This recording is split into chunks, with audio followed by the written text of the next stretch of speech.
This is Post 41 Evanston Outlaw Baseball on MyLocalRadio.com and on the air at KNYN 99.1 FM, The Big Dog.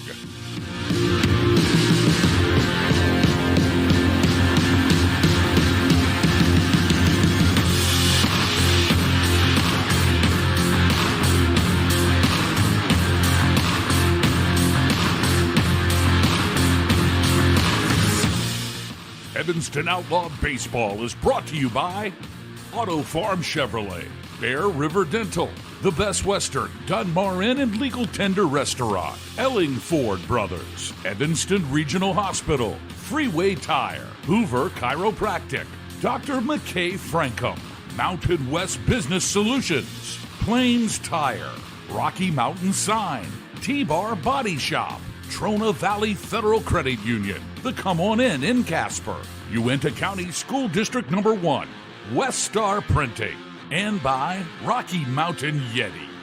Now, Outlaw fans, let's head to the diamond for today's game. Good morning, Outlaw fans. Coming to you live from Missoula, Montana, here at Lindborg Craig Field. I'm Matthew Peterson. You're listening to MyLocalRadio.com on 99.1 KNYN, The Big Dog. We've got two great teams getting set to take action here for a second day of action here in Missoula in the tournament. It is the Evanston Outlaws being challenged by the Spokane Expos. Spokane just down the road here on I-94. But the Outlaws made the 7.5-hour journey up north to Missoula. We're going to get you started with the lineups and where everyone is out in the field in just a moment. We're just getting started here on an Evanston Outlaw broadcast here between the Outlaws and the Expos. The Outlaws are coached by Jason Mitchell, assistant coaches.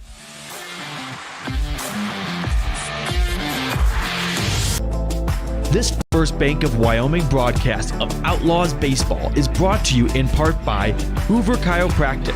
Dr. Todd Hoover does all the chiropractic work you need, as well as blood work, dietary supplements, a weight loss program, x-rays, and he can help you get rid of migraines and allergies.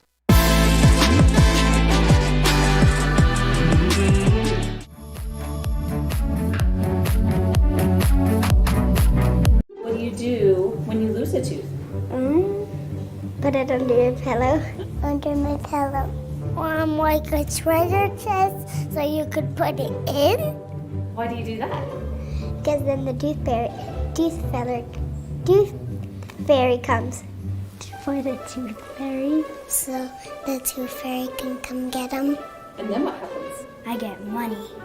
We may not be the tooth fairy, but we can still take care of your teeth. Bear River Dental in Evanston. Do you really think you can get a better deal on a vehicle in the city? Poppycock! Rocky Mountain Yeti is hungry for your business and will beat any bona fide deal on any vehicle, or they'll give it to you as a gift. Now that's legendary. Rocky Mountain Yeti Evanston, home of the 20-year, 200,000-mile legendary warranty, where legendary customer service is not a myth. The first school in Evanston opened in 1870 with 8 students. Since the very beginning, excellence in education has been the goal. Dedicated teachers and staff, board members, and community members have focused on student learning. The Uinta County School District Number 1 has graduated many young men and women who have gone on to be successful, productive citizens, parents, and leaders around the world. Our heritage continues today.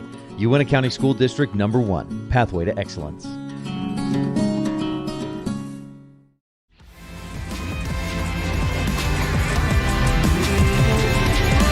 My name is Dr. Micah Pullins. I'm an orthopedic surgeon at Evanston Regional Hospital. Orthopedic surgery is the practice of medicine centered around bones and joints. It's all about movement and activity and getting that to be less painful.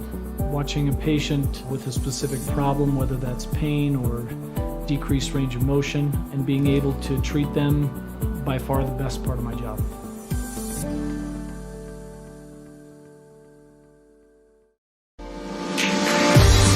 As your local Ricoh, Toshiba, and Sharp dealer, Mountain West Business Solutions represents quality office equipment that lasts. We work with each client to understand your workflow, your goals, and your bottom line. Whether you lease or purchase office equipment, we have many ways to work with you to provide the best products at the best value. We also service and provide supplies for HP printers. Call Mountain West Business Solutions today. Let us help you find the best solutions for you and your business.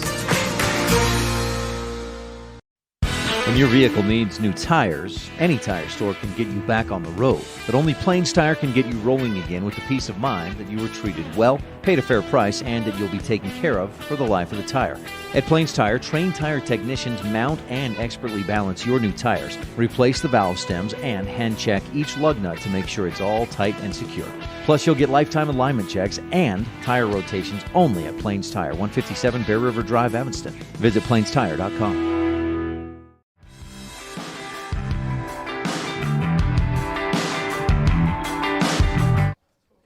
And it's going to be the Outlaws batting first as they are the away team in this neutral site contest here from Lindborg Craig Field. I'm Matthew Peterson. You're listening to MyLocalRadio.com as we get set for the Evanston Outlaws and the Spokane Expos. No, not the Montreal Expos. Rest in peace to that great franchise. But it is going to be rejuvenated here in a way as we get set for the top of the first inning. Let's go through the lineup for the Evanston Outlaws.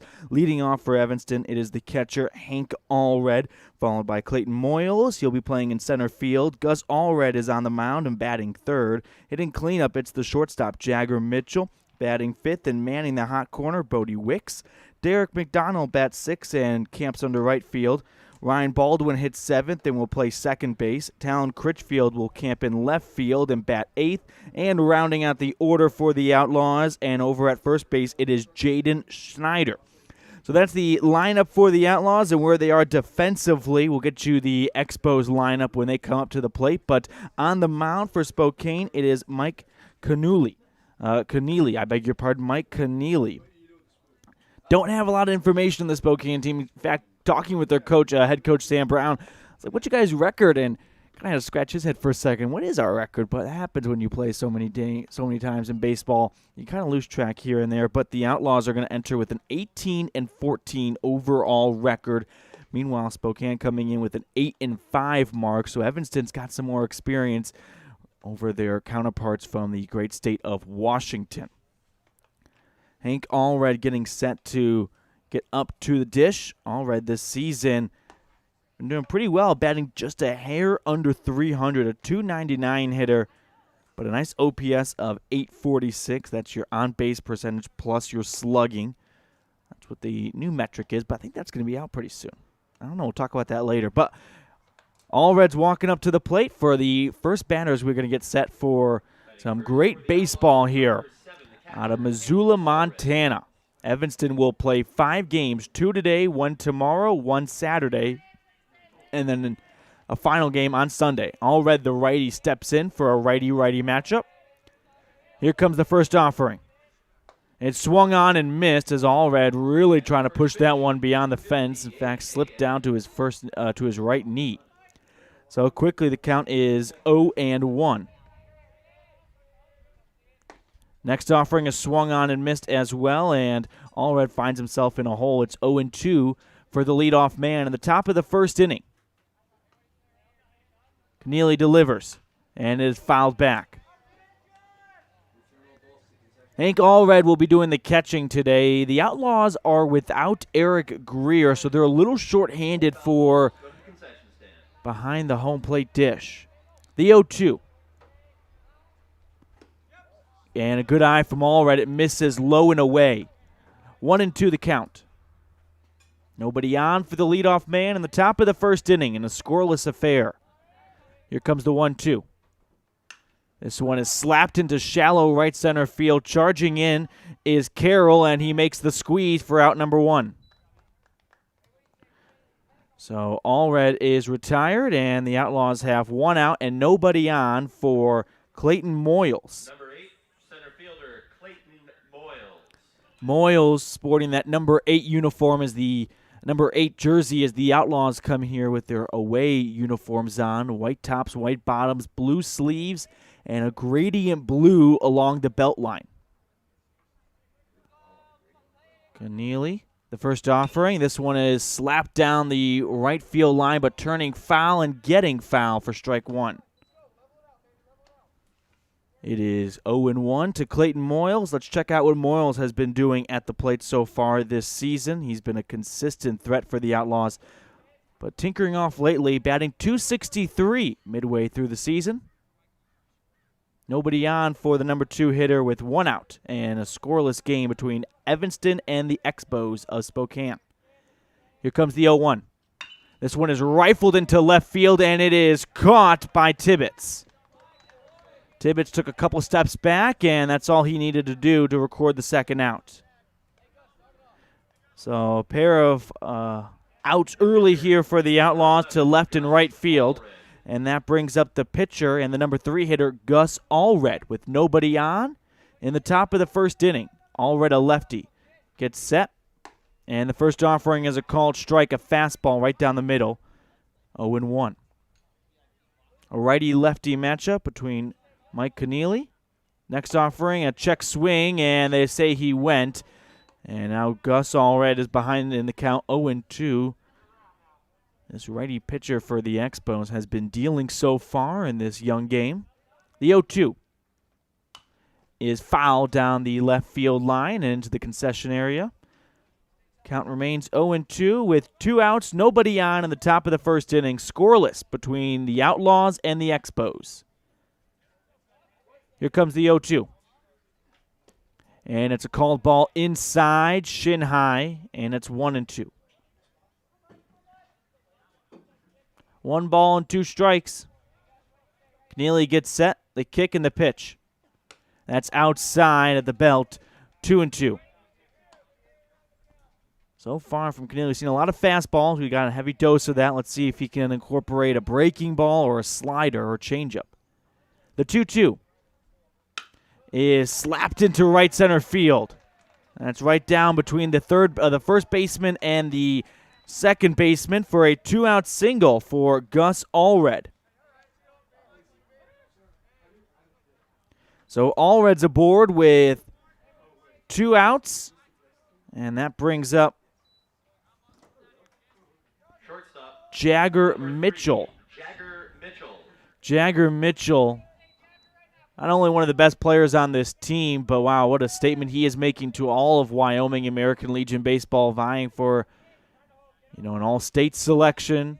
I mean, his numbers are ridiculous. The first offering is just fisted down the third base line, and it's caught by the third baseman, Riggin, charging in for the third and final out.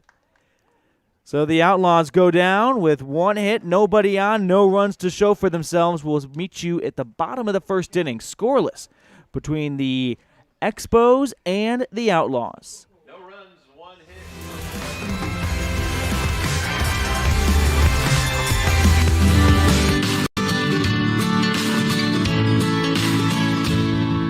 America keeps moving, and Auto Farm Chevrolet is here to help you keep rolling. Whether you need a brand new vehicle or service on one you already own, Auto Farm Chevrolet is here to lend a helping hand. Our certified mechanics are knowledgeable, and our sales team takes the time to get to know you and what your needs are. Stop in today, Auto Farm Chevrolet, 624 Front Street, Evanston. Evanston's community-driven dealer. The best place to stay when you're in Casper, Wyoming is the Come On In Hotel and Suites. This beautiful log hotel offers 5 hot tubs, 1 pool, a fitness center, and fabulous indoor atrium. Offering jacuzzi and fireplace suites, the guest rooms are comfortable and relaxing. Plus, every stay includes a delicious extended continental breakfast. Whenever you're in Casper, stay at the best place. Come On In Hotel and Suites. Come on in today. Come On In Hotel and Suites, Casper.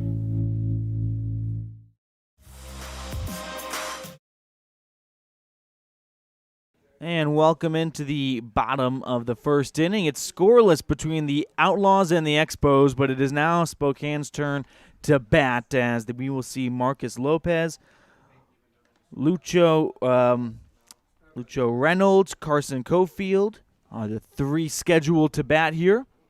On the mound for the Outlaws, it is the big lefty Gus Allred. What a phenomenal pitcher he has been so far this year. His numbers are just as impressive as you think.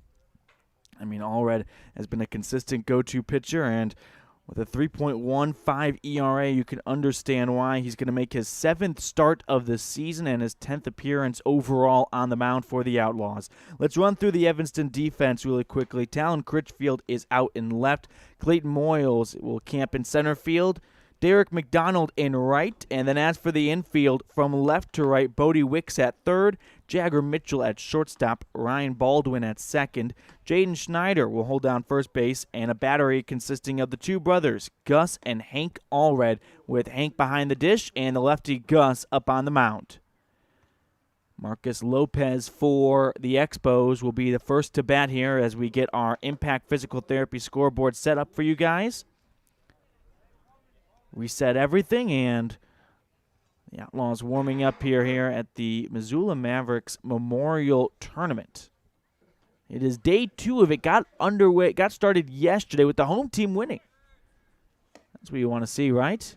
We got 8 teams here all together in 2 divisions. The Outlaws will play everyone in their division and 1 crossover from the other division, and we'll break down the setup of that bracket a little more in a moment, but first, here is the shortstop, Marcus Lopez, the righty, climbing into the box.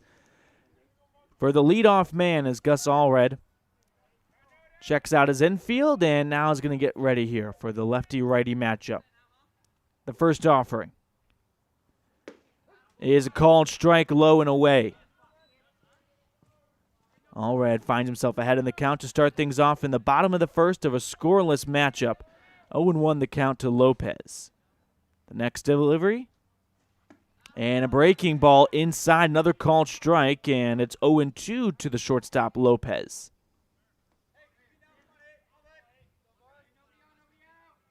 Allred gets the sign from Hank Allred. Now the 0-2. That's way outside for ball 1. The Expos are wearing gray pants with blue sleeves and red tops and white numbers. The 1-2 is swung on and missed. Got him chasing low and away, and that is punch out number 1 and out number 1 here in the bottom of the first inning. Scoreless between the Outlaws and the Expos. What a great pitch that was right there from Gus Allred. He brought the heat early on, and then with a 1-2 count, why not make him chase, see if he'll go for the bait, and indeed Lopez did. And now here comes Lucho Reynolds. First offering to Reynolds is slapped towards third, picked up by Wicks, ripped across the diamond for out number 2. So quickly, it looks like the Expos are following suit to the Outlaws, 2 up, 2 down in a short fashion on a ground out to Bodie Wicks and a put out over at first. Number 22, Carson Cofield. So 5-3, now here comes Carson Cofield for another lefty-righty matchup.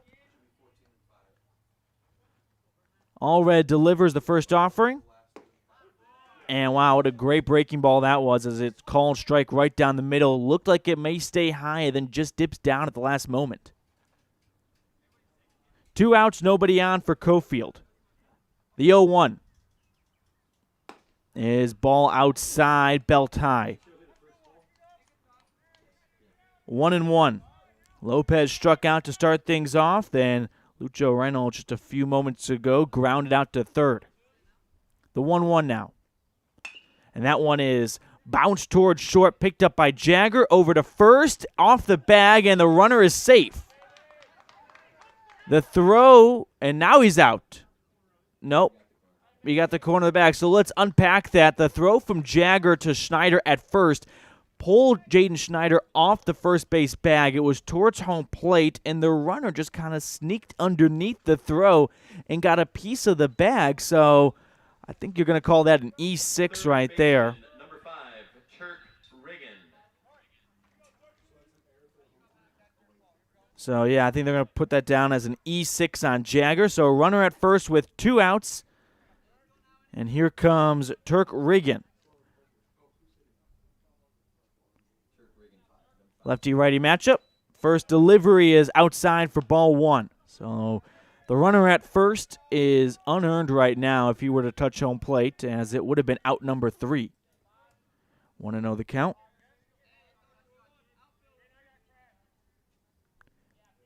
All red. Looks at first, now delivers. And a big swing and a miss right there from Riggin, the third baseman. We saw Allred start things off with a heavy dose of fastballs. Now he's slowing things up with the changeup and things like that, some off-speed pitches. Runner at first and 2 outs for Turk Riggin, the 1-0. And that is outside for ball 2, both missing low and away. 2 balls and 1 strike. Riggin climbs back into the batter's box.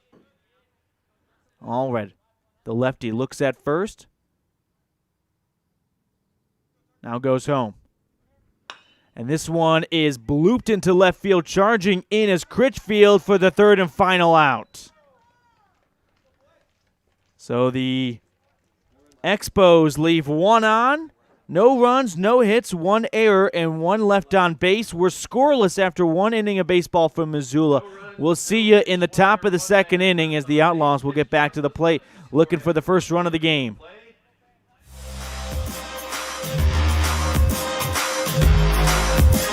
Stories from your own backyard. Anyway, he's a prominent member of Butch Cassidy's gang. The other was Butch himself, and then Bub Meeks were the 3 that robbed the bank, and they took off up Montpelier Canyon, and there was a volunteer posse put together that was going to go chase them, but they got into the canyon and thought there might be an ambush, so the volunteers got scared. Listen to the Moments in History podcast every Tuesday on mylocalradio.com or wherever you get your podcasts. What do you do when you lose a tooth? Put it under your pillow. Under my pillow. Like a treasure chest, so you could put it in. Why do you do that? Because then the tooth fairy comes for the tooth fairy, so the tooth fairy can come get them. And then what happens? I get money. We may not be the tooth fairy, but we can still take care of your teeth. Bear River Dental in Evanston.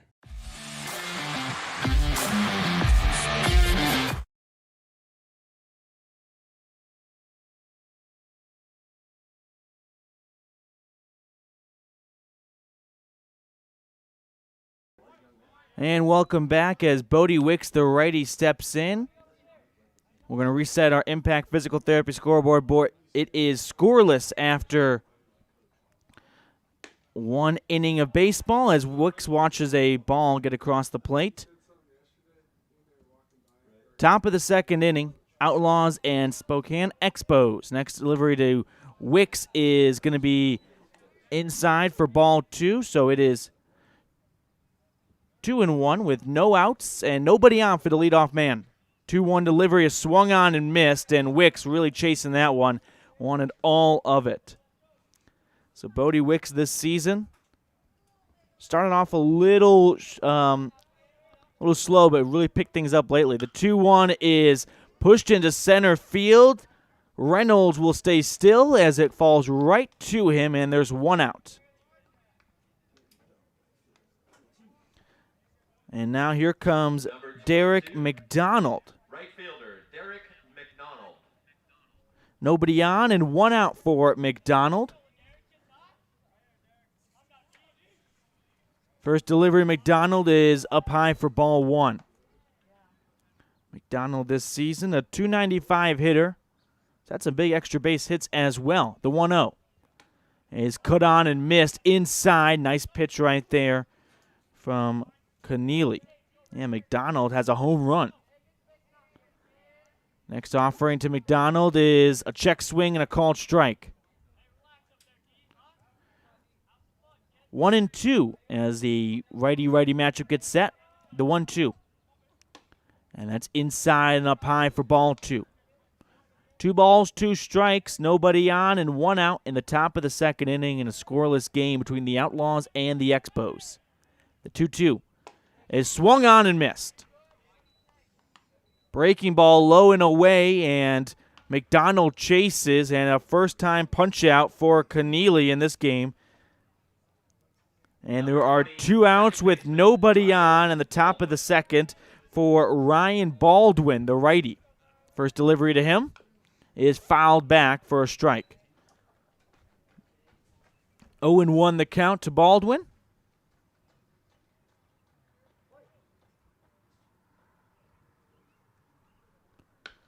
Next one is popped up into the second base area. Hansen camps under it for the third and final out. So the Outlaws go very quickly in the top of the second. 3 up, 3 down. We'll see you in the bottom of the second. Scoreless between the Outlaws and the Expos.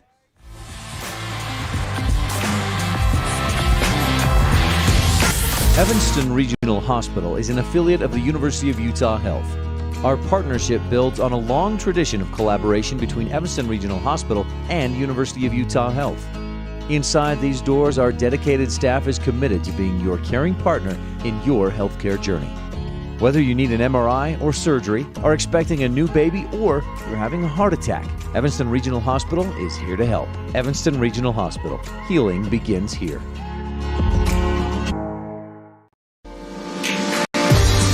As your local Ricoh, Toshiba, and Sharp dealer, Mountain West Business Solutions represents quality office equipment that lasts.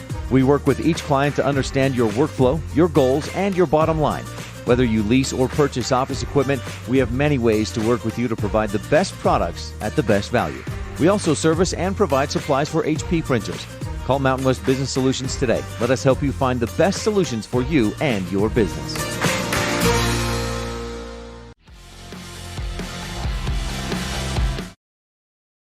And welcome in for the bottom of the second inning in a scoreless game between the Spokane Expos and the Evanston Outlaws. I'm Matthew Peterson. Happy to have you alongside me as Gus Allred makes his way towards the mound for a second inning of work. Allred back in the first was pretty much perfect. No runs, no hits, no walks. An error, got a runner aboard, but that's not going to go on his stat sheet. And now we get set for the Spokane Expos to bat up. It is going to be Josh Hansen, Ethan Carroll, and Aiden Tibbetts scheduled to bat. And first things first, a lefty-righty matchup to get things started. Allred gets the sign from his brother Hank Allred and goes home. First offering is a called strike in the top right-hand corner. So the count is 0-1. Nobody on for the leadoff man and nobody out, of course. Here comes the 0-1. This one is pushed into foul territory for strike 2. Right down that right field line. Gus Allred and Hank Allred, the Mountain View products. The 0-2. This one is softly hit towards short. Mitchell dives and makes the play. Jagger Mitchell will have to do some laundry later, but he records the first out of the inning. And there is one down for Ethan Carroll now. A line out to the shortstop. And these two teams have been working quickly, or the defenses have been the story so far. As there's now one out and nobody on for the right fielder, Ethan Carroll. First delivery to him is swung on and foul tipped into the catcher's glove for strike 1. Carroll a righty and Gus Allred on the mound a lefty.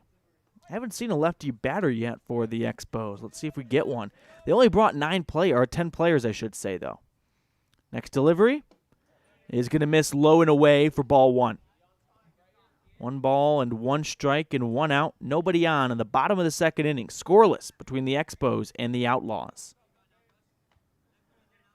Gus gets the sign from Hank, now goes home. And misses low and away for ball 2.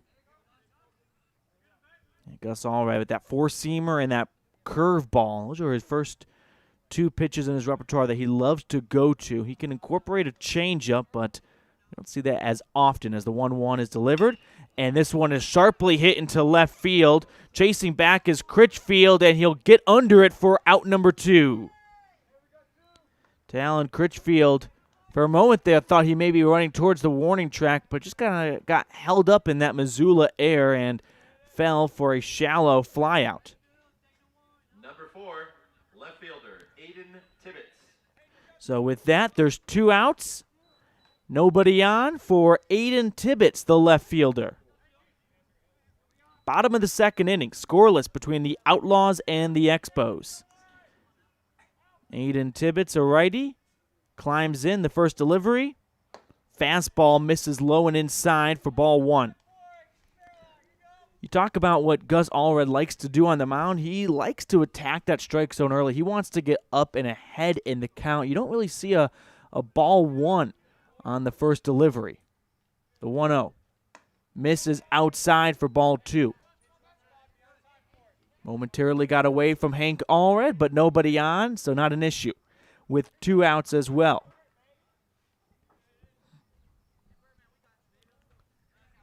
Gus Allred has been a workload of a pitcher this season as the 2-0 is delivered, and it's a called strike, painting the corners low and away. 2-1. You check out what Allred has done on the mound. Like we said, making his 7th start, approaching 30 innings overall. The 2-1. And it misses inside fastball, just couldn't find the zone, and for the first time, a Expo batter has worked himself to a 3-1 count. I don't think any Expo has gotten above 2 balls in any at-bat so far. Nobody on for Aiden Tibbetts. The 3-1 misses outside for ball 4.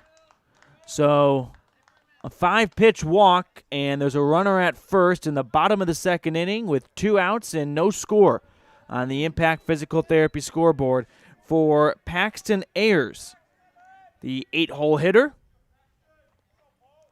Number 3, catcher, Paxton Ayers. Gus Allred was perfect up to that point, but gives up the walk, and now Ayers, the catcher, and a righty climbs into the batter's box with 2 outs and a runner at first. Decent leadoff off the first base bag for Tibbetts as the first offering is fouled towards the away dugout. 0-1. Bottom of the second inning, still looking for our first score in the first game for these two teams of what will be 5 over the course of the weekend here from Lindborg Craig Field in Missoula, Montana. The 0-1 is chopped down the third base line, but foul. And just like that, Allred has himself where he wants to be, and that is up and ahead in the count. No balls and 2 strikes, runner at first and 2 outs for Paxton Ayers, the catcher. First time batting today here in the bottom of the second inning.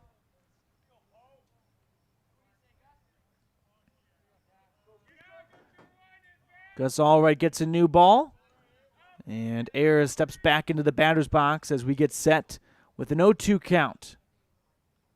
Gus looks at first. Now goes home. Runner goes. Hank will throw to second, but it is not in time. Slips into center field, but covering the play is Clayton Moyles, so the runner stays at second, but he picks up 90 feet. And with 2 outs, there's a runner in scoring position now. The pitch was a ball as well, we should mention. So it's 1-2 with a runner at first. With a runner at second, I beg your pardon.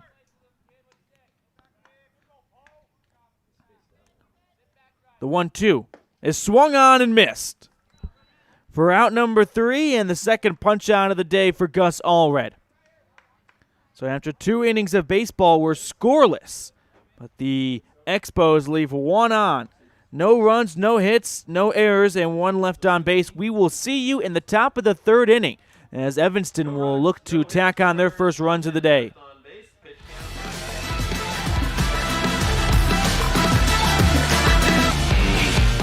There's only one podcast that tells you everything you need to know about America's game in the Cowboy State. 307 Baseball. Hear from great guests, know what games and players to keep an eye on, and don't miss the Coaches and Media Poll, hosted by Matthew Peterson. Yeah, I mean, this is the chess game that I've been talking about. Elin Olive. Means so much more to the Rangers when they're going to get ready to take on Gillette. And Cullen Holt. So the games that really count are already here. We've been building up to it. Don't miss 307 Baseball every Thursday during baseball season on mylocalradio.com or wherever you get your podcasts. Signage is a critical part of your business. It helps customers find your front door. Rocky Mountain Sign will provide you with expertly designed signs, LEDs, channel letters, as well as skillfully cut signage using wood, metal, plastic, and other mediums to help your customers find you with high-quality signage. Using the best technology, designs, and installation by Rocky Mountain Sign. Your signage says a lot about your business. Work with the professionals at Rocky Mountain Sign, 243 7th Street in Evanston, Wyoming.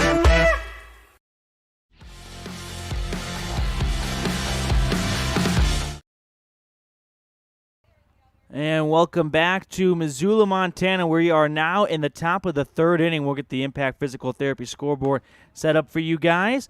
But it is scoreless between the Spokane Expos and your Evanston Outlaws here on mylocalradio.com, 99.1 KNYN, the big dog in country. I'm Matthew Peterson. Happy to have you alongside me for some early morning baseball. Wonder what you're having. Some eggs and bacon maybe, some OJ, I hope. Toss it in the My Local Radio chat room if you'd like as we get set for the top of the third inning, and Talon Critchfield is due up to bat. Mike Keneally out for a third inning of work as the first offering is a called strike right down the middle. So it is 1-0 to Talon Critchfield, the 8-hole hitter. Next offering, called strike. So it is now 0-2. The 0-2 is a ball that gets by the catcher into the backstop, low and away for ball one. Talon Critchfield batting eighth. We've seen him all over the lineup. He started the year at the leadoff spot. He'll just slot in wherever they need it. The 1-2 is swung on and missed. So the second strikeout that Keneally has recorded, and there's one out and nobody on now for the 9-hole hitter, Jaden Schneider. Jaden Schneider stepping into the batter's box for a righty-righty matchup. First offering is swung on and missed right down the middle. High heater. Schneider just could not keep up with it, and it is 0-1. Here comes the 0-1. Another swing and a miss, this time on a breaking ball, it looked like. So Keneally has himself ahead in the count, 0-2 over Jaden Schneider. The 0-2. And a call, third strike. Schneider goes down looking right down Broadway. And with that, there's two straight strikeouts and 2 outs now for the leadoff man in the game, Hank Allred. Catcher, Hank Allred. Hank Allred stepping into the batter's box for another righty-righty matchup. Comes the first offering. This one is chopped down the third base line, but turning foul and getting foul and into the dugout of the Expos. Scoreless between Spokane and Evanston. Next offering is a called strike right down the middle, 0-2.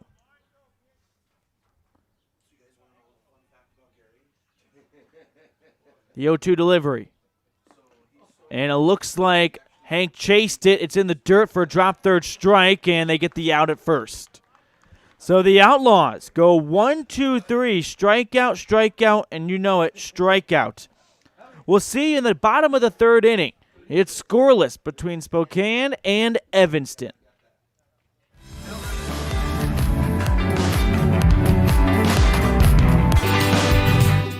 Time flies, especially when you're having fun. This is Jeremy Rex, manager at T-Bar-S in Evanston. It's hard to believe that we've been here almost a year with our new management team and staff. Did you know that you can have your vehicle detailed, your windshield replaced, chip repair done, or get your trailer refinished or rewired at T-Bar-S? Of course, we are a full-service collision repair shop, too. You can even change your oil and your brakes. Visit T-Bar S today. Let T-Bar fix your car. 515 County Road, Evanston. In May of 2019, Uintah County School District Number 1 became the first school district in Wyoming to achieve a certified Level 1 on high reliability schools by the Rosanna Leadership Center. We're focusing on 3 levels. Level 1 is a safe and collaborative culture. Level 2, effective teaching in every classroom. And Level 3 is a guaranteed and viable curriculum. We are certified Level 1 in safe and collaborative culture. This is Superintendent Ryan Thomas. Congratulations to everyone in our district. Keep up the great work. Uintah County School District Number 1, Pathway to Excellence.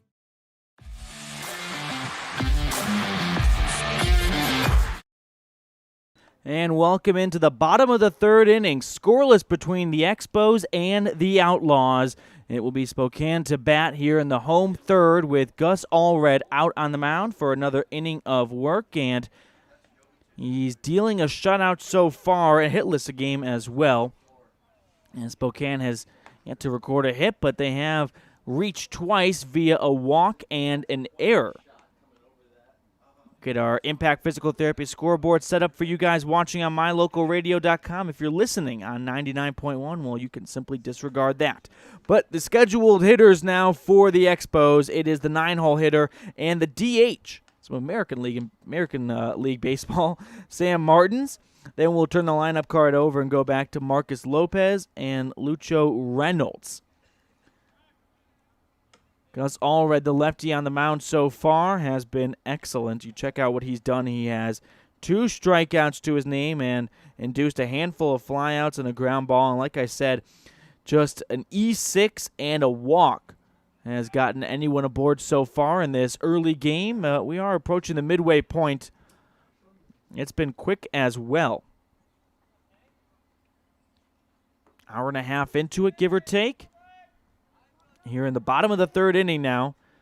And coming up to the dish, it is Sam Martins. Designated hitter, Sam Martins. Sam Martins, sporting the number 32 uniform. And the righty climbs into the batter's box as the lefty Gus Allred gets the sign from Hank Allred, his catcher and brother. The first delivery is swung on and missed, breaking ball low and away, and count is 0-1, and Martins just could not keep up with it, it looked like.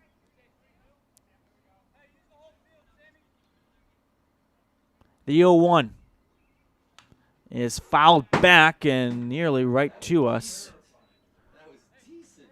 0-2. I'll tell you what, we are standing right behind home plate in a nice press box, but the netting doesn't go very high up, and the windows are huge. This is a broadcaster's dream/nightmare to catch a foul ball. The 0-2 is rifled into left field. That's going to get over the third base bag into fair territory. It is scooped up by Critchfield. The runner goes to second. The throw is not in time. It's going to slip into right field, and the runner's going to go to third now on the error from the throw, and Martins has himself a leadoff double turned into a triple after the error on the throw. So just like that, there's a runner 90 feet away for the Expos and no outs. As Sam Martins records a double and turns it into 3 after reading the baseball well. Marcus Lopez, the leadoff man, comes up to the plate. Marcus Lopez.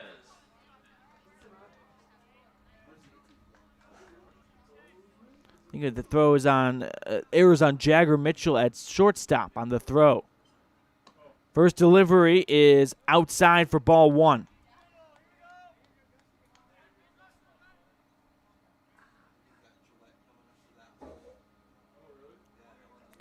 One ball and no strikes to Marcus Lopez. No outs and a runner at third.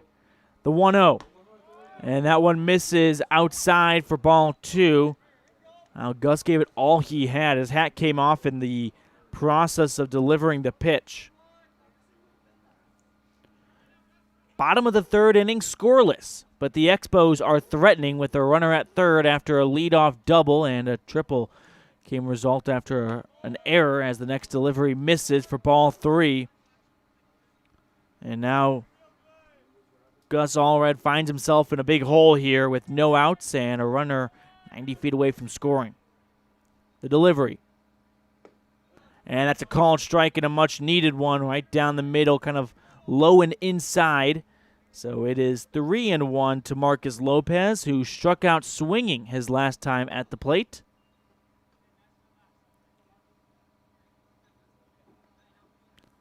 Gus delivers the 3-1. And it is fouled into the netting, and just like that, Gus has worked himself back into this count for a payoff pitch coming up on a 3-2 count now. Nobody out, runner at third.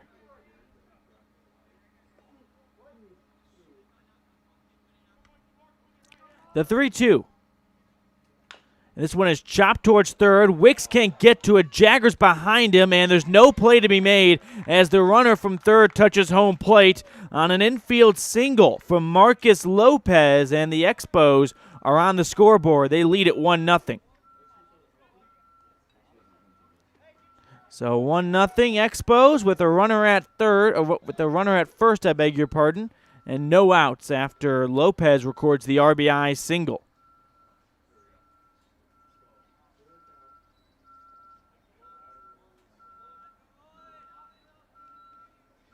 And now Lucho Reynolds, the center fielder, gets ready with a runner at first and no outs. So the Expos trying to open this game up a little bit.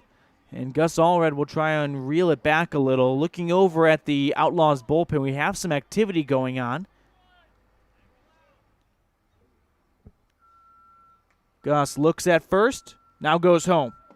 And the fastball misses low and away for ball one. Lucho Reynolds grounded out to third last time at the plate.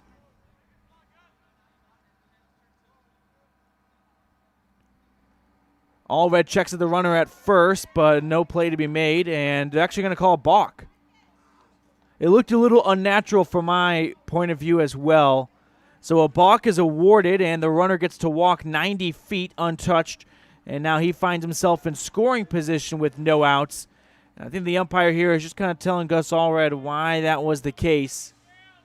Kind of looked like he was about to start going home, and then just Patrick Mahomes sidearmed it to first, and the umpires, Glenn Walsh and Kenny Gonzalez, agree on the balk. And then a called strike on Lucho Reynolds as that pitch was an attempted bunt. And it's now 1-1. That's the crazy thing. Anytime you get like a balk or anything like that, you kind of forget, oh yeah, what is the count? Got to get back into that mojo. 1 strike, nobody on. The Expos have a 1-0 lead in the bottom of the third inning with a runner at second.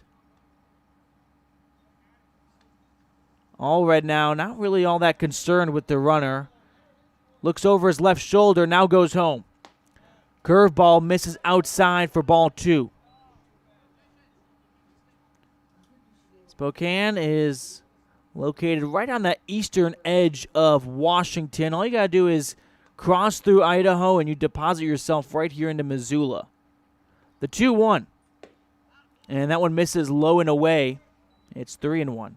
Outlaws, on the other hand, 7.5-hour drive. Maybe even 8 hours, depending on who's driving. They take that big van. It can't move that quickly. Makes you wonder with the hierarchy for who's sitting in the back and who gets the front seat. The 3-1. Yeah, and that one misses outside for ball four. And take your base, Mr. Reynolds. So runners at first and second. Number 22, first baseman Carson Cofield. Second walk issued today for Gus Allred, and now the Outlaws have themselves in a bit of a jam with no outs and two aboard for the three-hole hitter Carson Cofield. Reached on an error his last time up, but put the ball in the field of play at least. The first delivery, an attempted bunt right to the pitcher, scooped up by Gus, thrown to third. Bodie makes the catch and the out. And a great heads-up play as the runner from second is cut down on the force out. And there's now one out with runners still at first and second as Cofield reaches on the fielder's choice.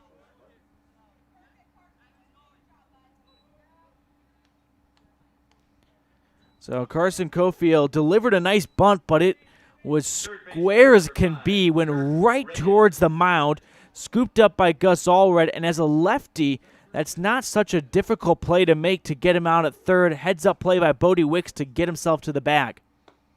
Next delivery to Turk Riggin misses inside for ball one. One out, runners at first and second. Expos have an early and slim 1-0 lead here in the bottom of the third inning. Infield playing some mind games on the runners, and now Allred steps off the mound to check in at the runner at second. That's Lucho Reynolds, who reached on a walk earlier. Just the second walk of the game, handed out by Gus. Allred gets the sign from his younger brother, Hank Allred. The 1-0 is swung on and missed by Riggin. Breaking ball low and away, just could not locate it, and it is 1-1. Turk Riggin last time up, flying out to left field. Talon Critchfield out and left has made a handful of nice plays so far today. One of the most consistent outfielders. This one is shot into left field, right towards Critchfield. It'll get by him and roll towards the wall. Reynolds rounds third. He will score. The second run's heading home. The throw is not in time, and two come across on a RBI double from Turk Riggin. Lucho Reynolds touches home plate along with Carson Cofield all the way from first. And now the Expos have a 3-0 lead over the Outlaws. Second baseman, Josh Hansen. And now here comes Josh Hansen with a runner at second and just one out in the bottom of the third inning, as the Expos have now gotten the scoring really started as the first delivery misses up high for ball one.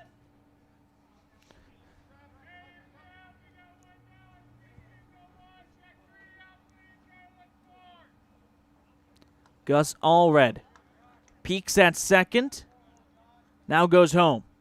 This one is softly hit to second. Baldwin scoops it up and makes the out at first for the second out, but the runner does advance 90 feet on the ground out. So Riggin's at third with two down for Ethan Carroll, the number 6 hitter in this Expos lineup. Number 11, right fielder, Ethan Carroll. Ethan Carroll, 0 for 1 today, flied out in his last at-bat to left field.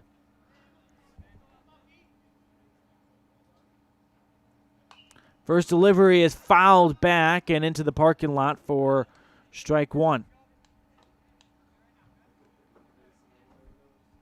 0-1 the count to Carroll. Ethan Carroll comes in as a righty batter, a lefty-righty matchup. Enters the box with a big frame. The 0-1. Breaking ball misses outside, belt high for ball one. 1 ball and 1 strike to Mr. Carroll. Here comes the 1-1. And this one high and inside for ball two. 2 balls and 1 strike. Gus Allred was mowing down batters coming into this one, but 3 have poured across. The 2-1 is swung on and missed. A beautiful pitch. You talk about playing with the batter's mind in terms of location. He starts out away, then he goes inside. Now he's going to go inside and low and gets the chase, and it is 2-2. Next delivery is swung on and missed. It gets away. Is that a drop third strike? The runner from third touches home. Let's see if it was a foul ball. It's a drop third strike, and now they throw it to first, and he's out. But the run does not count. I'm going to need a bit of an explanation, but I know the inning is over, and the Expos have 3. And it looks like it'll be just 3. So it's 3-0 Spokane over the Outlaws as we wrap up the third inning and move towards the top of the fourth. Outlaws have some work to do.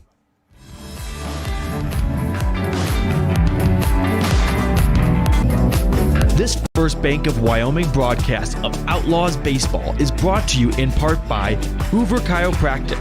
Dr. Todd Hoover does all the chiropractic work you need, as well as blood work, dietary supplements, a weight loss program, x-rays, and he can help you get rid of migraines and allergies.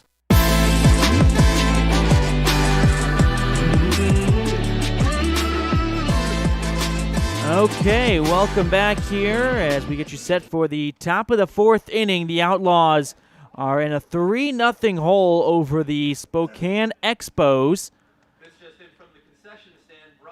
And coming up for the Outlaws, it will be Clayton Moyles, Gus Allred, and Jagger Mitchell. Those are the 3 scheduled hitters. Outlaws have just 1 hit to show for themselves so far through 3 innings of work. But here we are on the top of the fourth inning, and Moyles trying to get the party started. They've got some work to do, but hey, this is a team full of very lively bats. They've got no issue with tacking on runs and in a hurry. In fact, this Outlaws team, I don't know if I call them comeback masters, but they are not a team that they fall behind, you can change the channel, it's over. First delivery is a called strike down the middle to Clayton Moyles, a righty-righty matchup. Clayton Moyles this season a strong batter. The next offering is a called strike as well, a swing and a miss actually by Moyles. So Clayton behind the count 0-2.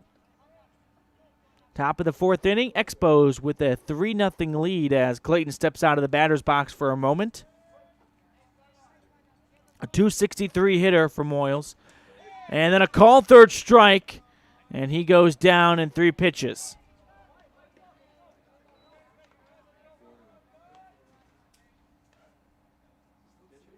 And now Gus Allred, the number 3 hitter, comes up to the plate with 1 out and nobody on.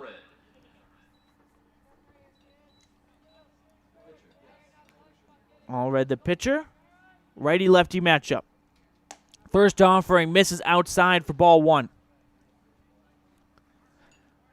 1 ball and no strikes to Gus with nobody on and 1 out in the top of the fourth. Next delivery misses inside for ball 2. So far, Mike Keneally has been dealing on the mound. I mean, just surrendering 1 hit back in the first. The 2-0, and that one barely misses above the belt, high in the zone. And now Gus Allred, with some nice patience and a good eye, has put himself in the driver's seat, 3-0. And then a called strike on the next delivery to make it a 3-1 count. And when you're down by 3 with nobody on, I don't know if you get the green light on the 3-0, but here comes the 3-1. And a check swing, but a called strike. 3-2 the count now, so just like that, Keneally has fought himself back in this one for a payoff pitch looming ahead. Here comes the 3-2. That's inside for ball 4. Great idea by Gus Allred to exercise his patience and give his eyes some workout. Eat your carrots, and he's on first now. 1 out, runner at first for the cleanup hitter, Jagger Mitchell. It's tough to even get to Jagger's stats because he usually swings at early pitches and hits them. First delivery is a called strike, though, down the middle. Jagger Mitchell batting .500 on the season. And he's not 2 for 4 either or anything like that. He's recorded a high number of at-bats. This one is dropped into shallow center field for a 1-out single. Like I said, Jagger just needed 1 pitch to do something with it, and he finds himself a base knock and the second hit of the game for the Outlaws. Gus Allred advances 90 feet, and there's runners at first and second with 1 out for Bodie Wicks, the number 5 hitter in the lineup. Outlaws trailing by 3 to the Spokane Expos. Spokane, like I said, right on that Washington-Idaho border. Home of the Gonzaga Bulldogs. Runners at first and second. Wicks steps in and watches the first pitch come across for a called strike. Bodie Wicks on the season, a .354 hitter. Runners at first and second, 1 out. The 0-1 is chopped foul back towards the netting behind him, and it is 0-2 to Mr. Wicks. Yeah, the Gonzaga Bulldogs coming up short a couple months ago against the Baylor Bears in the men's basketball national championship game. The 0-2 is fouled back. So to start the inning off, if you're just joining us, Clayton Moyle struck out looking, but then Gus Allred worked himself for a walk on a 3-2 count, and Jagger Mitchell singled on the second pitch of his at-bat to put a runner in scoring position. Wicks getting set for a righty-righty matchup. The 0-2. And he froze him. Wicks disagrees, but it is a called third strike inside, and now there's 2 outs. That looked like a close borderline pitch. Could have gone either way. Wicks unhappy. And now that brings up Derek McDonald. So Mike Keneally gets strikeout 1, 2, 3, 4, 5, 6. Number 6 of the game, as the first offering to McDonald is a called strike. 0-1 the count. Top of the 4th inning, Expos with a 3-0 lead over the Outlaws. Here comes the 0-1 as that one misses outside. Throw it down to second to make sure Gus Allred didn't get too generous of a leadoff. No play to be made, though. It is 1-1. Outlaws really got to capitalize here with 2 on and just 1 out at the time. You really don't want to walk away with nothing to show for yourself. Here comes the 1-1. And a called strike down the middle. Nice fastball from Keneally. 1-2 now to Derek McDonald. McDonald on the season batting .295 and froze him. Keneally got him looking. So records back-to-back backwards Ks to get out of the jam. And the Outlaws leave 2 on with no runs, 1 hit, no errors, and 2 left on base. After 3.5 innings, we're going to go to the bottom of the 4th with the Outlaws trailing by 3.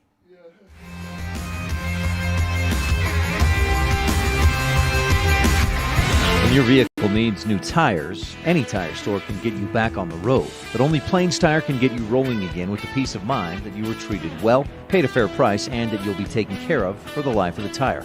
At Plains Tire, trained tire technicians mount and expertly balance your new tires, replace the valve stems, and hand check each lug nut to make sure it's all tight and secure.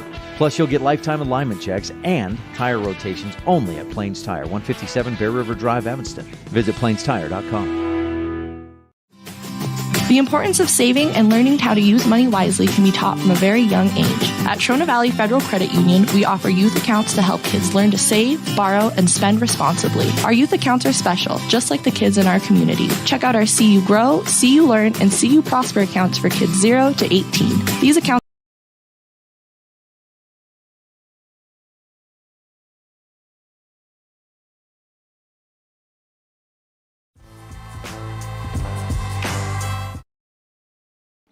And welcome into the bottom of the 4th inning. Outlaws are in a 3-0 hole, but got to play some defense as the Expos poured 3 across in the last frame and will look to do some more now.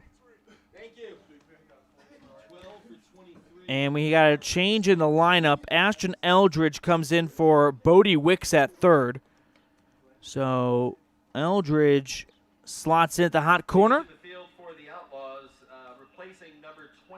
And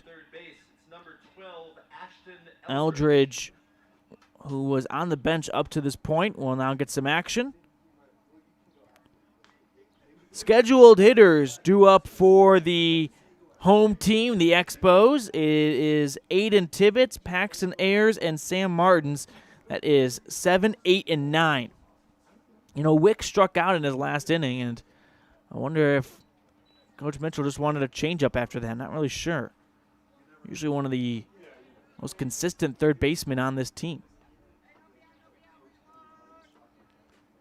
Anywho, 3-0 Expos as Aiden Tibbetts climbs into the box. Lefty-righty matchup. First offering is low for ball 1. Left fielder Aiden Tibbetts.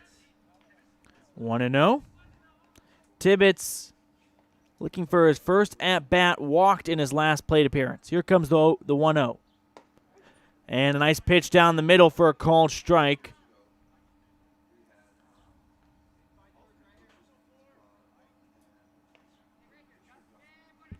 Nobody on for the leadoff man, Aiden Tibbetts. Nobody out.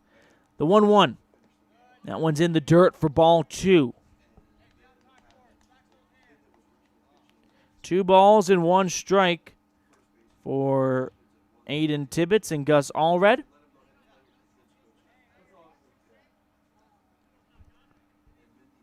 Gus getting the sign from his catcher. The 2-1. And the breaking ball is fouled back. When it's fouled back like that, I mean just straight back, it tells you had a good beat on the ball, just couldn't quite get the location down. His timing was there. The 2-2. A swing and a miss. A punch out to start things off here in the bottom of the 4th inning. And that is strikeout number 4 for number 11, Gus Allred. And now here comes Paxton Ayers. 0 for 1 today, struck out in his last AB. First offering to Paxton is going to miss for ball 1. 1 ball, no strikes, and 1 out. Bottom of the 4th inning, the Expos with a hat trick. 3-0 over the Outlaws. The 1-0, the 1-0 is going to miss low and away for ball 2.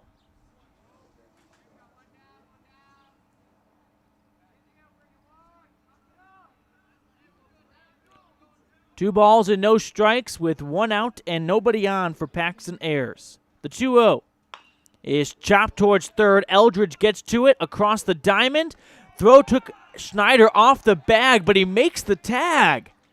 What a great play by Jaden Schneider over at first to overcome a slightly off direction throw. A missed throw, we'll call it. Off the money, but nevertheless, a 5-3 putout. 32, designated hitter, Sam Martin. And now here comes Sam Martins. With 2 outs and nobody on, the DH. Takes the first pitch and gives it a good ride to center field. Moyles walks back, camps under it, and makes the squeeze and the out for out number 3. So no runs, no hits, and no errors, nobody left on. After 4 innings of baseball, it's the Outlaws trailing the Spokane Expos 3-0. The best cement comes from Ellingford Brothers in Evanston. They've been mixing cement for every type of job for generations. Major construction, road and bridge, cement blocks, foundations, sidewalks, curb and gutter, cement steps, septic tanks, and water troughs. No job is too large or too small. Make sure you get the best quality cement available at the best prices. Always get your cement from Ellingford Brothers. Call today. Ellingford Brothers, we know cement. 307-789-1515. Do you really think you can get a better deal on a vehicle in the city? Poppycock! Rocky Mountain Yeti is hungry for your business and will beat any bona fide deal on any vehicle, or they'll give it to you as a gift. Now that's legendary. Rocky Mountain Yeti Evanston, home of the 20-year, 200,000-mile legendary warranty, where legendary customer service is not a myth.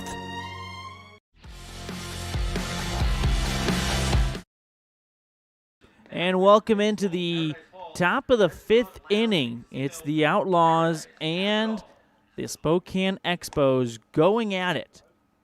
After 4 innings of baseball, Spokane has a 3-0 lead over Evanston, but the Outlaws trying to claw their way back into this one. Plenty of time to do so, but they're going to get things started with hitters 7, 8, and 9. Ryan Baldwin up to the plate. And Talon Critchfield on deck with Jaden Schneider in the hole. Schneider over at first today. He likes to hop around the infield. What a great utility player he is. You can put him at second. You can put him at short. Usually those two combinations don't result in someone also being able to anchor down first base, but he can do it. I mean, I don't think there's really a position he can't play. So today he's at first. And a bit of a conference here between Coach Steve Baldwin and I believe the head coach of the Expos, Sam Brown, and the umpire. I don't have the foggiest idea of what it could be about. And I can't even give you a bad lip reading because they're too far away. But there is a discussion right now being had between third base and home plate right on the line. We welcome in all of our listeners, whether you're watching on mylocalradio.com or listening on 99.1 KNYN. We are just happy to have you alongside us for some Thursday morning baseball. Some great words in order, you know. Thursday morning baseball. That's what I love to hear. Very curious what this discussion could be about, whether it's a lineup change. I don't even know where to begin to make a guess at it. Well, now the Expos are making a change. And it looks like the pitcher, Mike Keneally, his day is done. Yeah, so Mike Keneally, the pitcher, his day is done. We'll close the book on him in a moment. Okay, so that's what I've got so far. The new pitcher, number 22, I think, is Carson Cofield. So Cofield out on the mound. Second baseman Ryan Baldwin. First pitch to him is going to miss outside. Now for Spokane, number 22, Carson Cofield. So Cofield out on the mound with a 1-0 count. This one is shot towards short, picked up by Lopez, and the out is recorded at first on a 6-3 putout. So Baldwin grounds out to start things off, and Cofield, the new pitcher, has his first out. I wonder if maybe they were discussing a pitch count or something like that, if there's tournament rules. I'm not really sure, honestly. But I do know one thing. There's nobody on and one out now for Talon Critchfield. The first delivery misses. Fastball low and away. It's 1-0.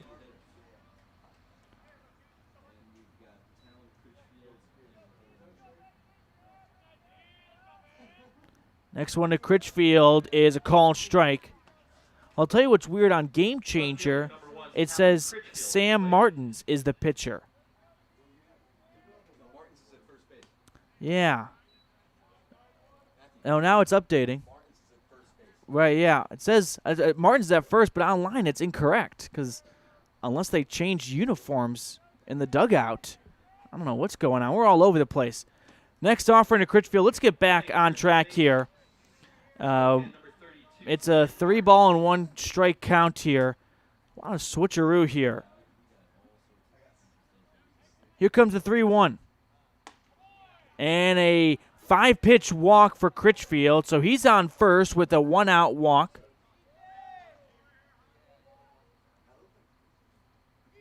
So we've got, let's reset the defense here a little bit. Tell you about the changes made by the Expos. Cofield's at first. Cofield's on the mound. Martins is at first. And everything else is the same. First, next offering to Jaden Schneider is a called strike.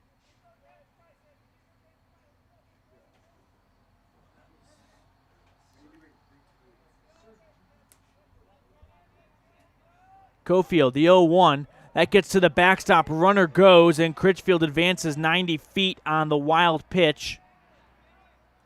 So he's at second. And it is 1-1 now. 1 ball and 1 strike.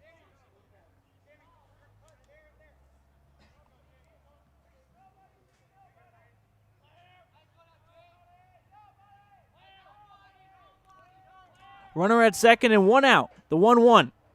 That's low and away for ball 2. 2 balls and 1 strike to Jaden Schneider, 0 for 1 today. Struck out looking back in the second inning. Here comes the 2-1. That's low and away as well. 3-1. So don't have any numbers for you guys on what Carson Cofield has done on the bump so far this season, but based on a couple pitches, I can tell you he likes to go to the fastball, and then the fastball. 3-1 is popped up sky high in the infield. It's going to be Martins at first to get underneath it for the second out. So there are 2 outs and a runner in scoring position for Hank Allred. Number 7, catcher Hank Allred. So Schneider with the infield pop-up. That brings up the second out, and that sends Hank Allred to the dish. Runner in scoring position and 2 outs. First offering to Hank. Misses outside at the belt. It is 1-0.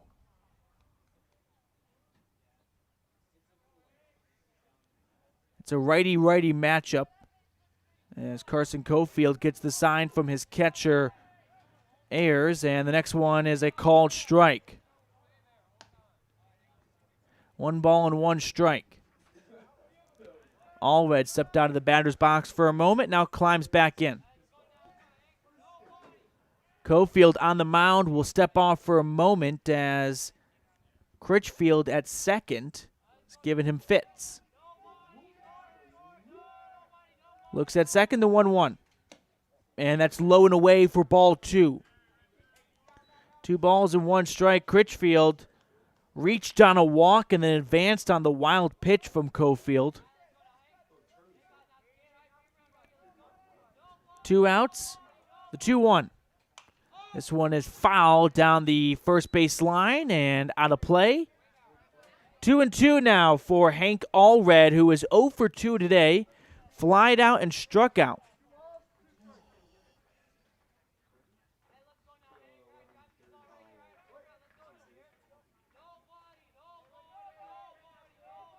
Here comes the 2-2. And a swing and a miss. So Cofield gets a big punch out with a runner in scoring position to close out the inning. We'll go to the bottom of the 5th.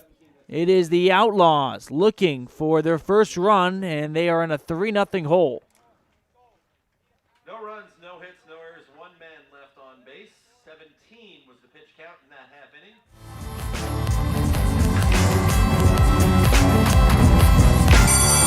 School may be out, but the top high school athletes in Wyoming aren't slowing down.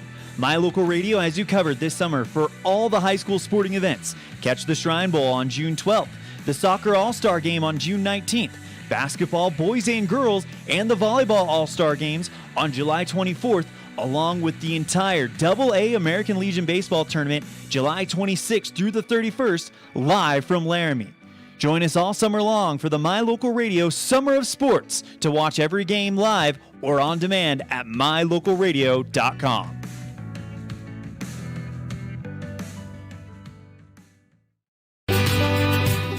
Time flies, especially when you're having fun. This is Jeremy Rex, manager at T-Bar S in Evanston. It's hard to believe that we've been here almost a year with our new management team and staff. Did you know that you can have your vehicle detailed, your windshield replaced, chip repair done, or get your trailer refinished or rewired at T-Bar S? Of course, we are a full-service collision repair shop, too. You can even change your oil and your brakes. Visit T-Bar S today. Let T-Bar fix your car. 515 County Road, Evanston.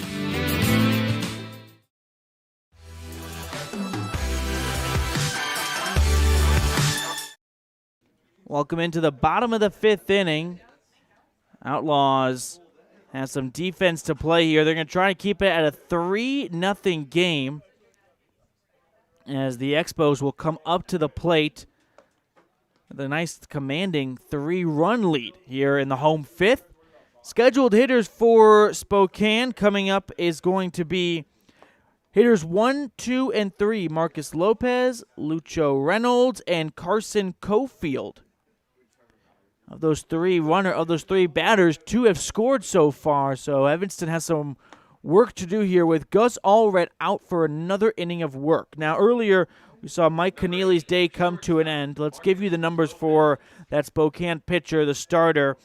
Went out and dealed and shoved for 4 innings, just giving up 2 runs, 2 hits, no runs, 1 walk, and 7 strikeouts. So a fantastic day for Mike Keneally out on the mound, but his day is done. But Gus Allred continues. The big lefty, the big Mountain View Buffalo, has to deal with the leadoff man, Marcus Lopez.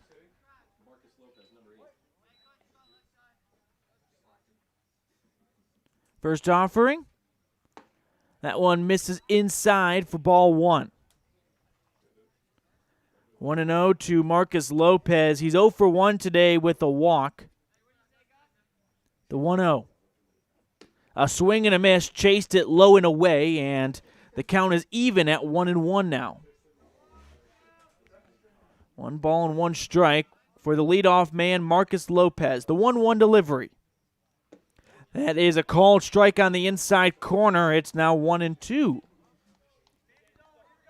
Kenny Gonzalez, the home plate umpire, calling balls and strikes. Glenn Walsh out in the field calling outs. 1-2. It is fouled back, and you can swap it. It is Glenn Walsh behind the dish and Kenny Gonzalez out in the field. Beautiful day for baseball here in Missoula, Montana. A wonderful complex here for the Missoula Mavericks. One of the best you'll see in the Rocky Mountain area. The 1-2. Ooh, a breaking ball. A beautiful curve that sits down for a called strike. So Allred starts things off here in the bottom of the 5th with a punch out. Caught him looking. And that brings up Lucho Reynolds. Reynolds out in center field is 0 for 1 today with a walk and a scored run. Nobody on and 1 out. The first offering. And that one misses up high for ball 1. 1 ball and 1 strike. A lefty-righty matchup. Allred gets the sign, now goes home. And misses inside for ball 2. Lucho Reynolds, the center fielder, captain of the outfield, walked in his last plate appearance and scored. The 2-0. And just misses outside, not by much, and now it's a hitter's count, 3-0 for number 1 for the Spokane Expos. 1 out and nobody on. The 3-0. And right down Broadway, a called strike. It's 3-1. 3 balls and 1 strike to Reynolds. Gus delivers. Inside on the dirt at the toes for ball 4. So now there's a 1-out walk for Lucho Reynolds, and that brings up Carson Cofield, the number 3 hitter. Number 22, pitcher, Carson Cofield. So Cofield makes his way to the dish, another lefty-righty matchup. You can kind of pencil that in for the whole game. Everyone on this Expos lineup is a right-handed hitter. And now Allred is playing Geppetto here, moving some of his infielders around. With a runner at first and 1 out. Gus, the lefty, looks at first and throws to first. And successfully done. Last time he did that, he surrendered a balk, which moved the runner 90 feet. Now that runner would not come around to score. He was cut down at third.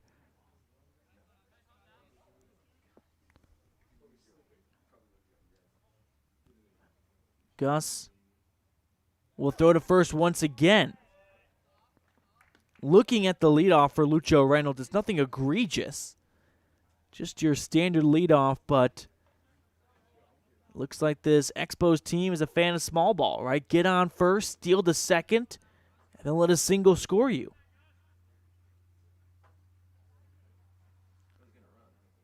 First delivery home is fouled back.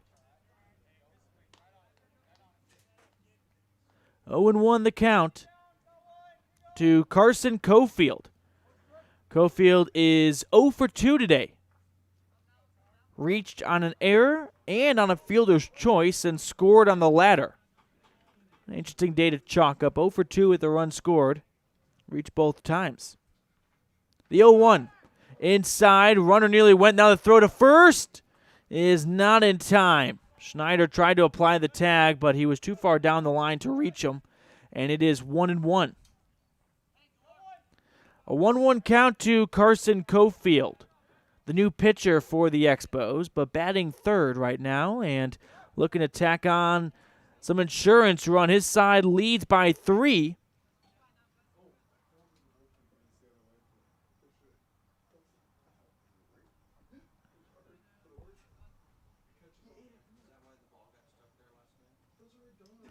Gus goes home, the 1-1. It's in the dirt for ball 2. 2 balls and 1 strike, 1 out, and a runner at first.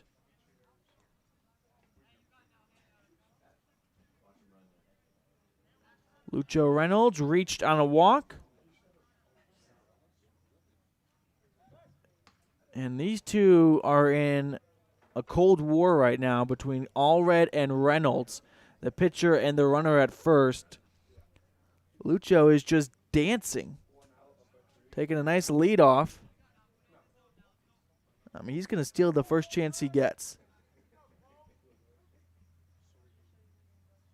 Allred looks at home, the 2-1. This one is slapped into deep center field. Moyles running back and makes the catch. Runner did not tag, so he will retreat to first. And it's a great catch by Clayton Moyles in center field on a nice, sharply hit ball by Carson Cofield. And there's 2 outs now for Turk Riggin. Number 5, third baseman Turk Riggin. So Riggin up to the dish with a runner at first and 2 down. In the bottom of the 5th, his side leading 3-0.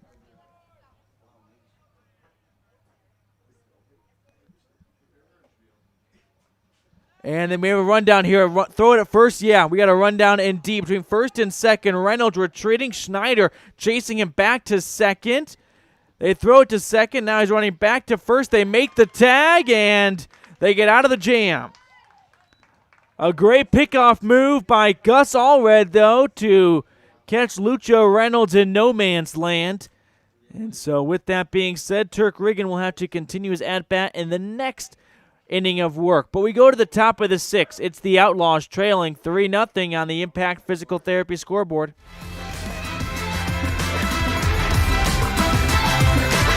When do you schedule doctor appointments? In bed before I fall asleep. In the car waiting to pick up my kids. We can even do it after breakfast. We all lead busy lives. Online appointment scheduling puts you in control. In just 90 seconds, you can make an appointment with a primary care provider or specialist at evanstonanytime.com. Select the day and time most convenient for you. Enter some basic information, and just like that, you're scheduled for care. Schedule appointments for next day and beyond at evanstonanytime.com. As one of the region's most visited websites, mylocalradio.com is here to serve you. Catch up on local and regional news and information. Buy, sell, or trade your good used items on the radio classifieds. Check the weather forecast or catch our live coverage of your high school teams in action, all on mylocalradio.com. Like us on Facebook so you never miss a giveaway, and visit mylocalradio.com today to stream it all live.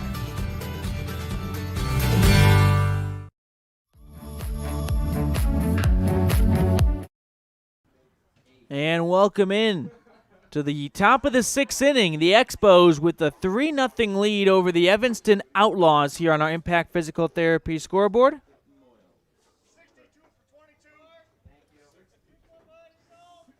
And we have a changeup made here in the Outlaws lineup. And it will not be Derek McDonald batting.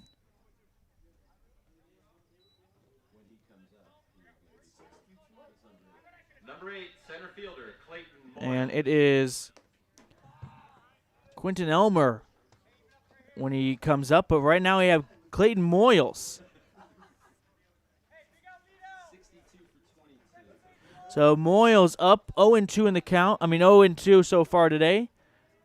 This one is sharply hitting the left field. That's down for a base hit. It'll roll towards the corner. Moyles rounds first, chugs to second, and it's a leadoff double for Clayton Moyles.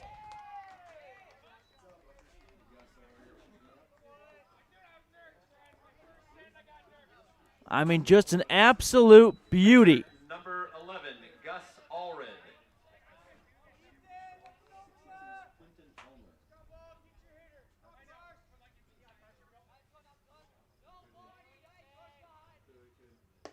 First offering is inside for ball 1 to Gus Allred. This may be the inning the Outlaws get to work. They're running out of time to do so, trailing by 3 in the top of the 6th. Runner from second goes to third on the pass ball.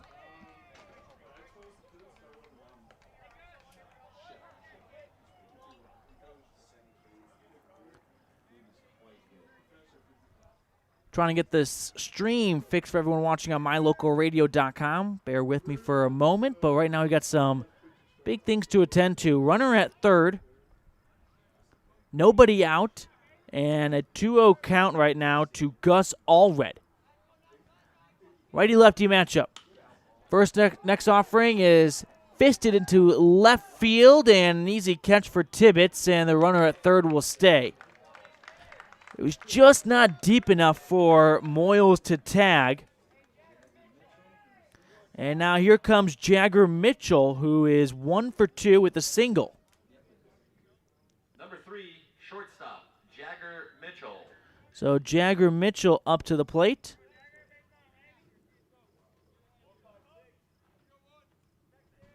One out, runner at third for Mitchell. A base hit scores a run. First offering misses outside. 1-0 to Jagger.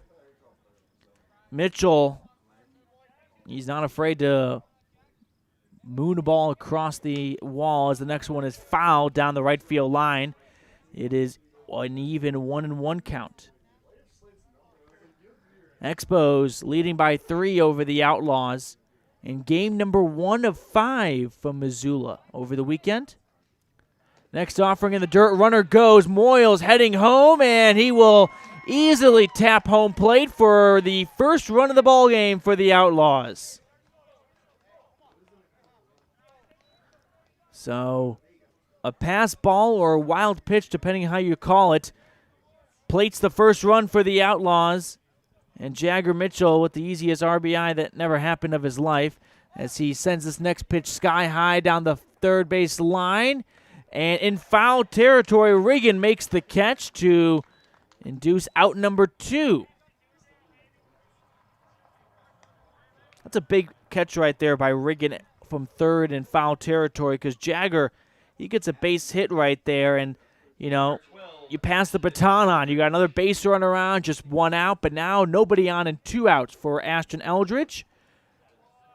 First offering he sees is low for a ball. It's the first time Eldridge has batted so far today. Came in for Bodie Wicks midway through the game. The 1-0 is fouled into the netting. It is now 1-1. Count is even.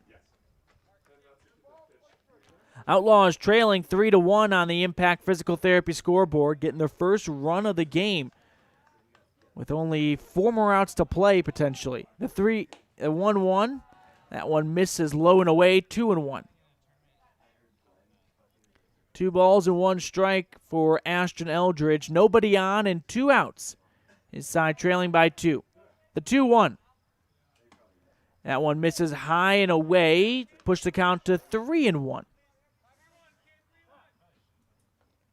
And now we have a bit of a discussion here between Carson Cofield, Coach Brown, his catcher, Ayers, and I think we're having a change. So Carson Cofield's day is done. Pitching change. We'll step aside. We'll let you know who the new pitcher is when we return.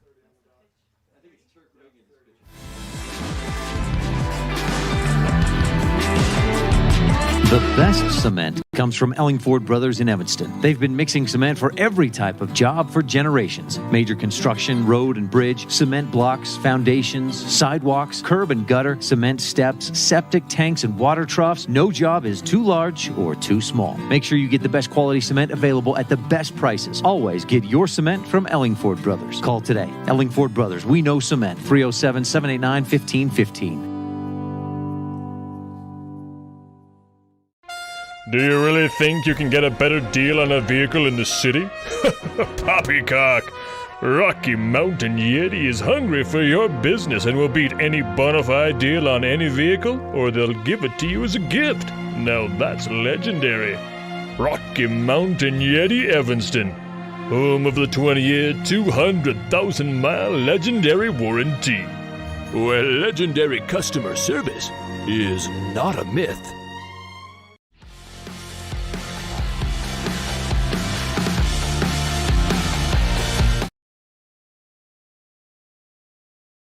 And welcome back. Ashton Eldridge has an at-bat to continue after the pitching change. New pitcher for the Expos, it is Turk Riggin.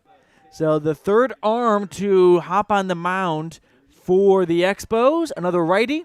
Here comes the 3-1. This one is check swing down the right field line, and it's going to drop down for a strike in foul territory. I'm trying to think of the last time I saw a pitching change in the middle of a count. Been a long time. Right? I mean, really, I'm scratching my head here for excluding an injury. You rarely get a pitching change in the middle of a count. But hey, we got one today. The payoff pitch. A swing and a miss. So Riggin comes in and gets the punch out. I'm not even sure if it's credited to him or if it's credited to Cofield. I think it's going to go to him. But anyway, we'll go to the bottom of the sixth inning. Outlaws need to play some good defense. They trail the Expos 3-1 on the Impact Physical Therapy scoreboard.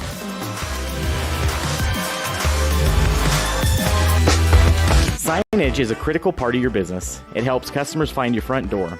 Rocky Mountain Sign will provide you with expertly designed signs, LEDs, channel letters, as well as skillfully cut signage using wood, metal, plastic, and other mediums to help your customers find you with high-quality signage. Using the best technology, designs, and installation by Rocky Mountain Sign. Your signage says a lot about your business. Work with the professionals at Rocky Mountain Sign, 243 7th Street in Evanston, Wyoming. In May of 2019, Uintah County School District Number 1 became the first school district in Wyoming to achieve a certified level 1 on high reliability schools by the Rosanna Leadership Center. We're focusing on 3 levels. Level 1 is a safe and collaborative culture. Level 2, effective teaching in every classroom. And Level 3 is a guaranteed and viable curriculum. We are certified Level 1 in safe and collaborative culture. This is Superintendent Ryan Thomas. Congratulations to everyone in our district. Keep up the great work. Uintah County School District Number 1, Pathway to Excellence.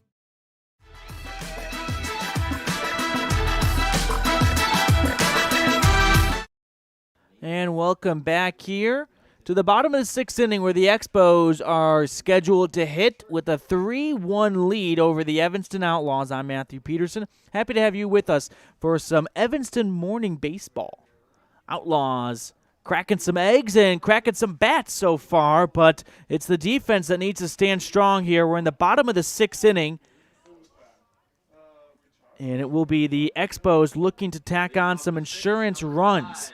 And doing so and getting the thing started will be Turk Riggin, the new pitcher. This is a Expos team working with just 10 bodies, a skeleton crew. But they got themselves a 2-run lead. Allred out for another inning of work. First offering is a called strike on the breaking ball, low and away. Turk Riggin so far today is 1 for 2 with a double.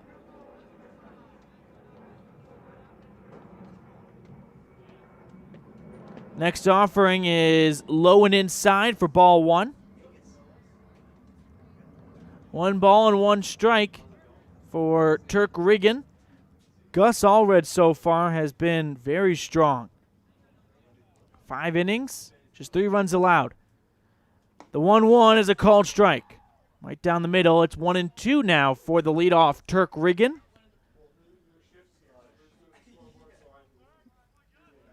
Riggin had that big RBI double earlier.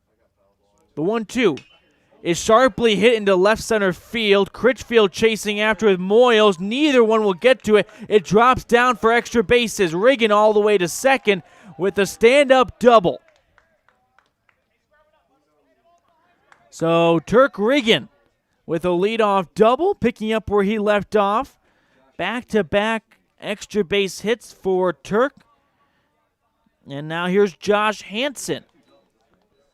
He's 0 for 2 today with a line out and a ground out. But a runner in scoring position and no outs in the bottom of the 6th, with the Expos looking to improve their lead as the first offering misses inside for ball 1. 1 ball and no strike to Josh Hansen. Gus Allred, the lefty, goes home.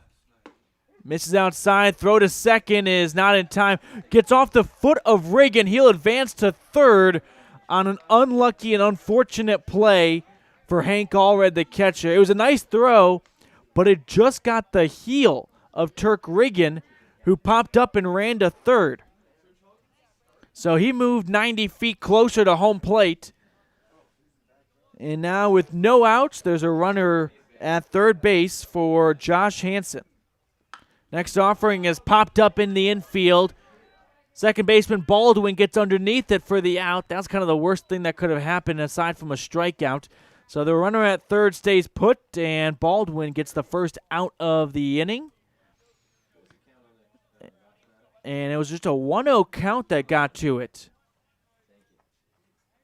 Number 11, right fielder, Ethan Carroll. Ethan Carroll climbs into the box. He is 0 for 2 today, as the first offering to Carroll misses outside for ball 1. 1-0 the count. Runner at third and 1 out. In the bottom of the 6th, Expos with a 3-1 lead over Evanston. This next pitch is fouled down the right field line and looks like it will be caught. A big catch at first, and the runner at third tags, but it looks like Jaden Schneider with an acrobatic catch, but they sacrifice a run for the out. And now the Outlaws clear the bases, but they pick up an out, and it is now 4-1 Spokane. Spokane with a nice lead. It's 4-1 over the Outlaws. And that brings up Aiden Tibbetts.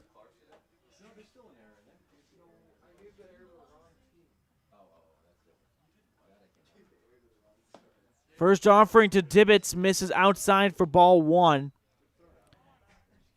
You know, I was talking about literally that same exact situation with some friends earlier this week. As the 1-0 is a called strike down the middle. If you're going to catch a ball in foul territory but you can't make the throw to home, is it worth catching or should you let it drop for a strike so the runner cannot tag? Here comes the 1-1.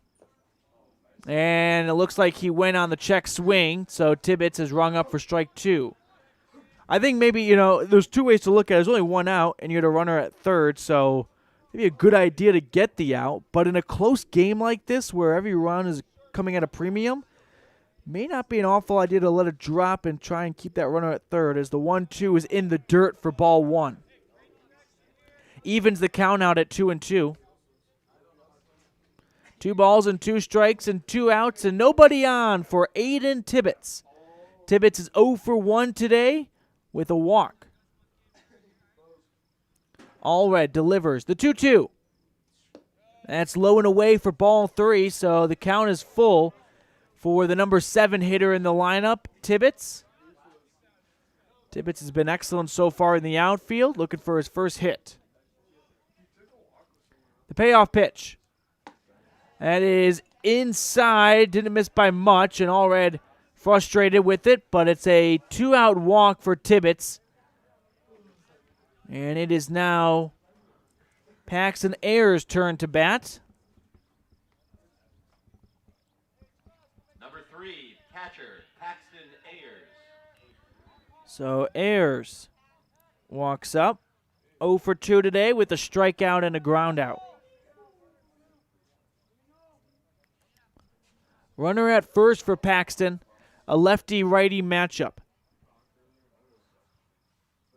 Allred delivers.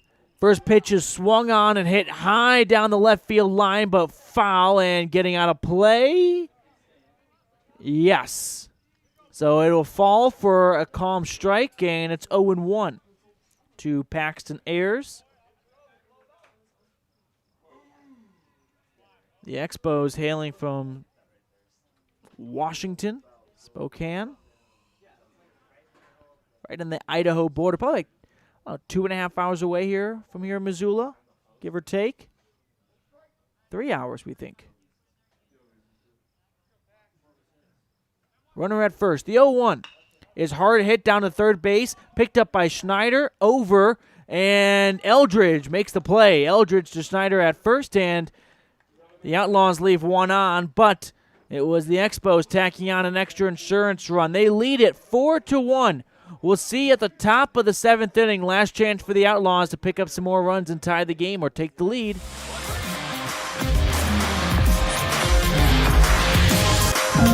Two roads diverged in a wood, and I had just purchased new tires at Plains Tire in Evanston. The trained tire technicians at Plains Tire expertly mounted, balanced, and aligned my new tires, so I was feeling good. While I was there, they changed my oil, checked my brakes, fixed my AC, and made sure my shocks were in tip-top shape. And with their lifetime alignment checks and tire rotations, I was ready to roll. So, thanks to Plains Tire, when two roads diverged in a wood, I took the one less traveled. Plains Tire, 157 Bear River Drive, Evanston.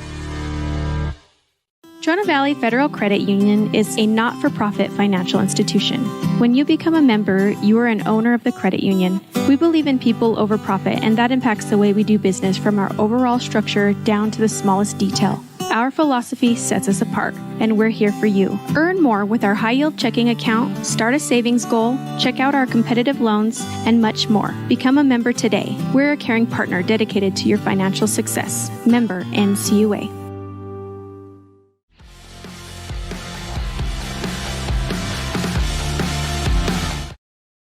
Welcome into the top of the 7th inning. The Outlaws are on their last 3 outs here, and they have some work to do, trailing the Spokane Expos 4-1.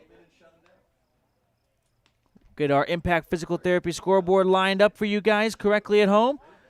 But here are the guys coming up for the Evanston Outlaws. It is the 6, 7, and 8 hitters. We have Derek McDonald, Ryan Baldwin, and Talon Critchfield. Let's see if there's any. Actually, I think Quentin Elmer, the pinch hitter, came in last inning actually in defense. So Elmer's going to come up for his first AB. And then it is Baldwin and Critchfield, barring any changes. So the Outlaws need the bottom of their lineup to help them out a little bit here. And Elmer, a lefty, steps into the batter's box for a righty-lefty matchup with Turk Riggin out on the mound. Just recorded 1 out in his last inning of work. First offering is a big swing and a miss from Elmer. Chases. And it is 0-1. 0-1 to the leadoff man, Elmer. Outlaws down to their final 3 outs. Next offering is a called strike down the middle. 0-2.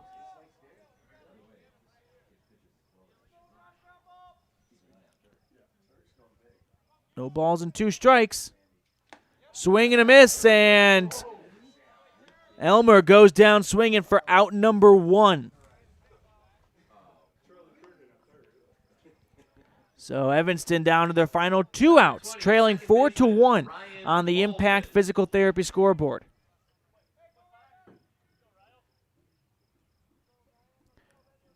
Baldwin, the righty, steps in. Takes the first pitch and hammers it down the left field line, but it is caught by Tibbetts. Great play by Tibbetts out in left field for the second out so quickly. On 2 pitches, the Outlaws have recorded 2 outs. And now the baton is passed down to Talon Critchfield. He has to reach. Keep it alive. Evanston trailing 4-1 here on the First Bank of Wyoming presentation of Outlaw Baseball. First offering, breaking ball misses up high for ball 1. Top of the 7th inning, Evanston behind by 3 against the Expos. The 1-0 is sharply hit into left center field. Tippett's chasing after it, and he makes the diving catch. A great play by Tibbetts out in left field, and that's how the ball game ends. So the Outlaws don't get the first win they would have liked in game number 1 here from Missoula. Your final, Spokane 4, Evanston 1. We'll step aside for a quick break here, and we'll talk about this one. But the final, 4-1 Expos over the Outlaws. We'll see you after this quick break here in the post-game show. We'll recap it with the Jimmy John's Freaky Fast recap and hand out some awards when we return. But the final, Expos 4, Outlaws 1.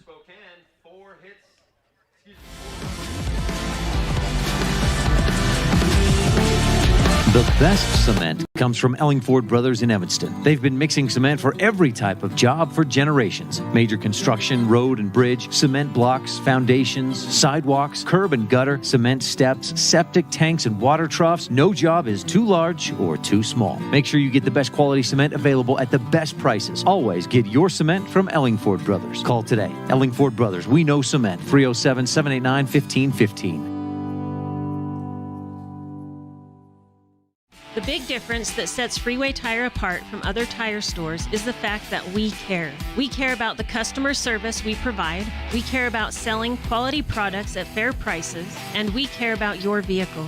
So when you're looking for tires or having work done on your vehicle, everything from maintenance to major repairs, make sure you take it to the company that really cares, Freeway Tires, on Bear River Drive in Evanston. Stop in today or schedule an appointment with us online at freewaytires.com.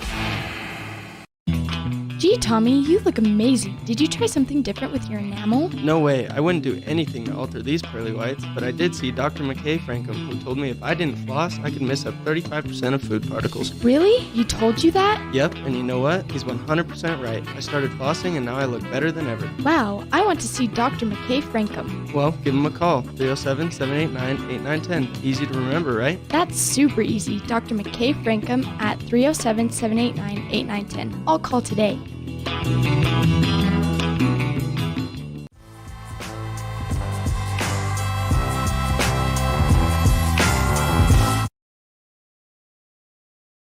Okay, everyone, not really sure why our camera's not working.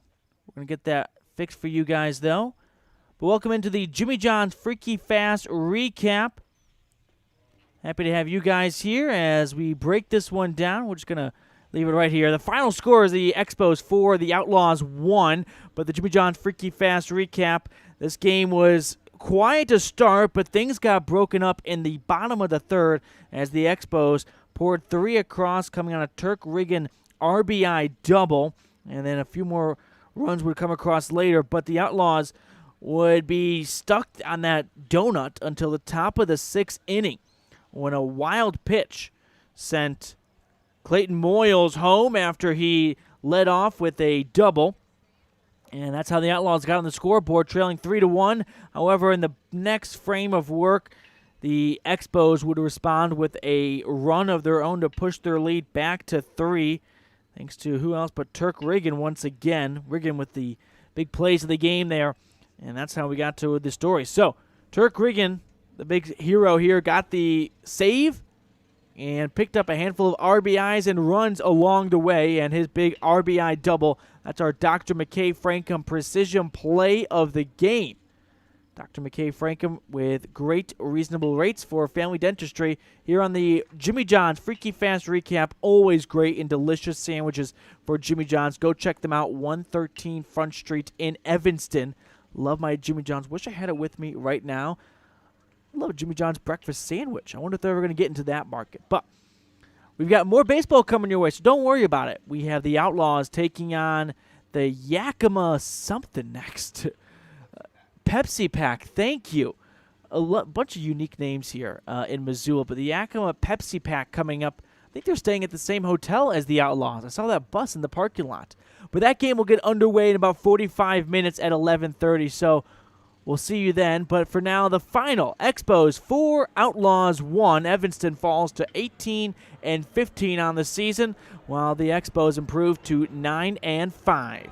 We appreciate you tuning in, and we'll see you in 45 minutes for the second half of this doubleheader between the Outlaws and the Yakima Pepsi Pack.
This is Post 41 Evanston Outlaw Baseball on MyLocalRadio.com and on the air at KNYN 99.1 FM, The Big Dog.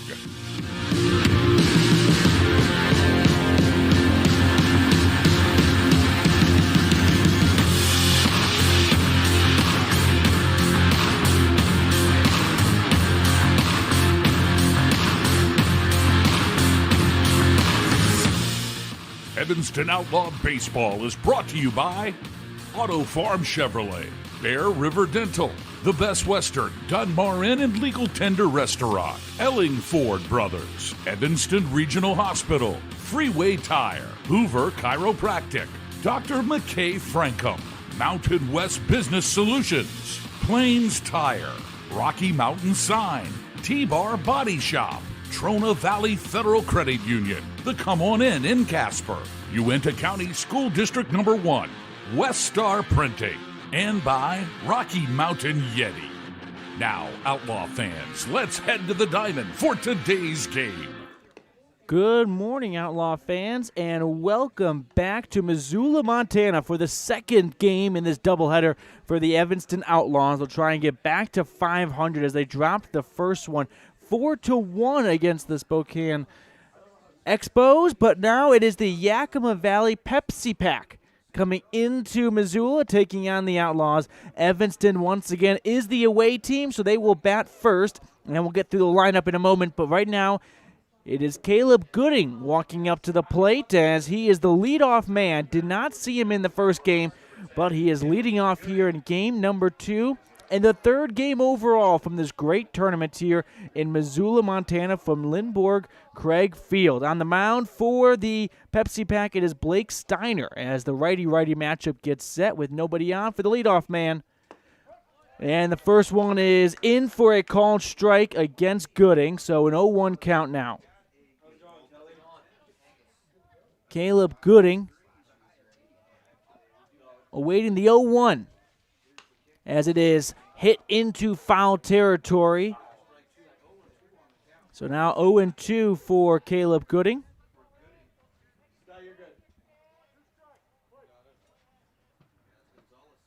Steiner on the mound.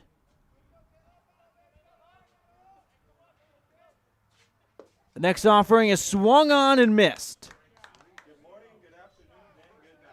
So quickly, Caleb Gooding is retired on 3 pitches, and there's 1 out now for the Outlaws. Here comes Clayton Moyles up to the dish. With 1 out and nobody on in the top of the first inning. Moyles, a righty, steps in for a righty-righty matchup with nobody on as the first offering is sharply hit into right field. Chasing back to get it is Steiner, and he gets underneath it for the squeeze for the second out. So 2 up, 2 down on 4 pitches so far for Blake Steiner. And now here comes the next batter for the Evanston Outlaws, Gus Allred.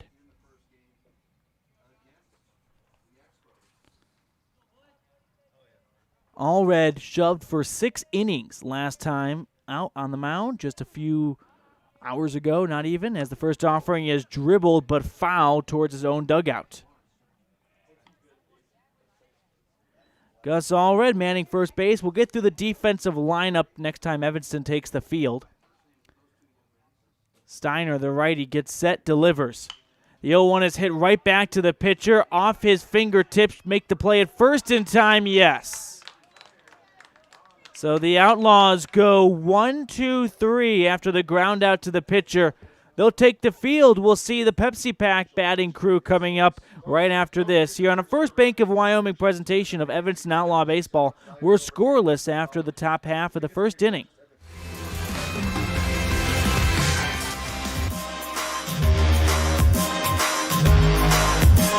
Stories from your own backyard. Anyway, he's a prominent member of Butch Cassidy's gang.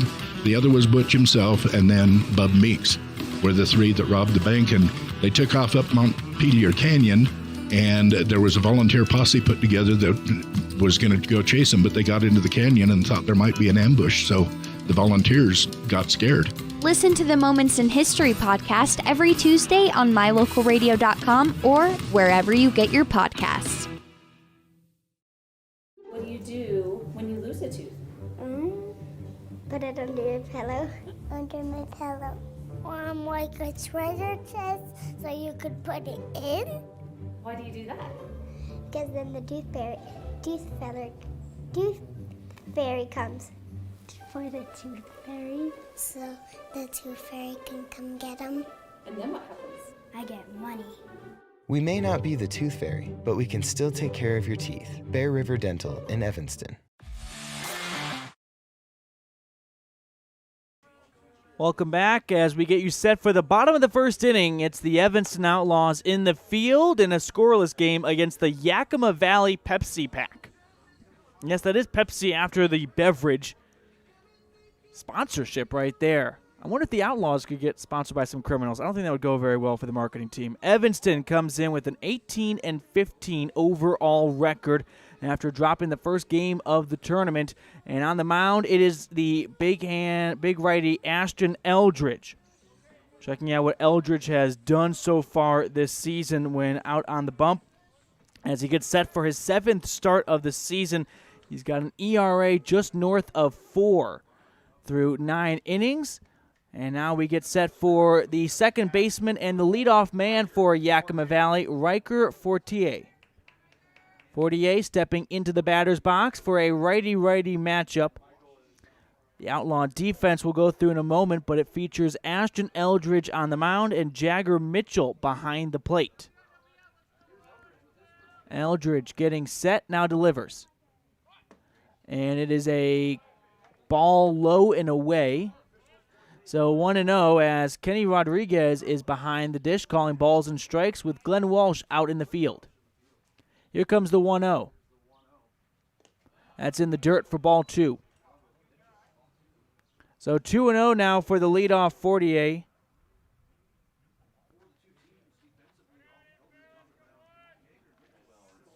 Eldridge getting set, now delivers. The 2-0. That's up high for ball 3. So the Outlaws defense looks like this. Talon Critchfield in left. Clayton Moyles will camp in center. Caleb Gooding mans right field with Bodie Wicks at the hot corner. Kason Smith over at second base. As it's a 4-pitch walk to Fortier. So runner at first after the leadoff man reaches on a walk.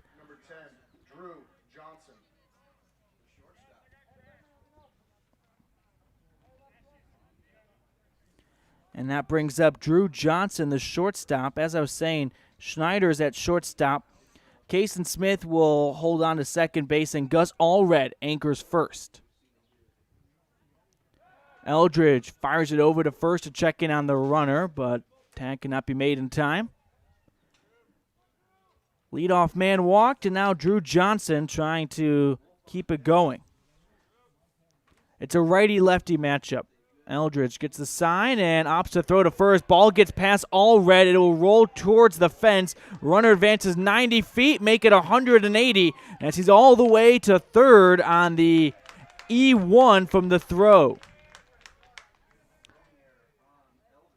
So Eldridge gives up 180 feet of base path as Riker Fortier wheeled his way from first to third on the throwing error from Eldridge, and just like that, with no outs, there's a runner in scoring position for Drew Johnson here in the bottom of the first inning, scoreless.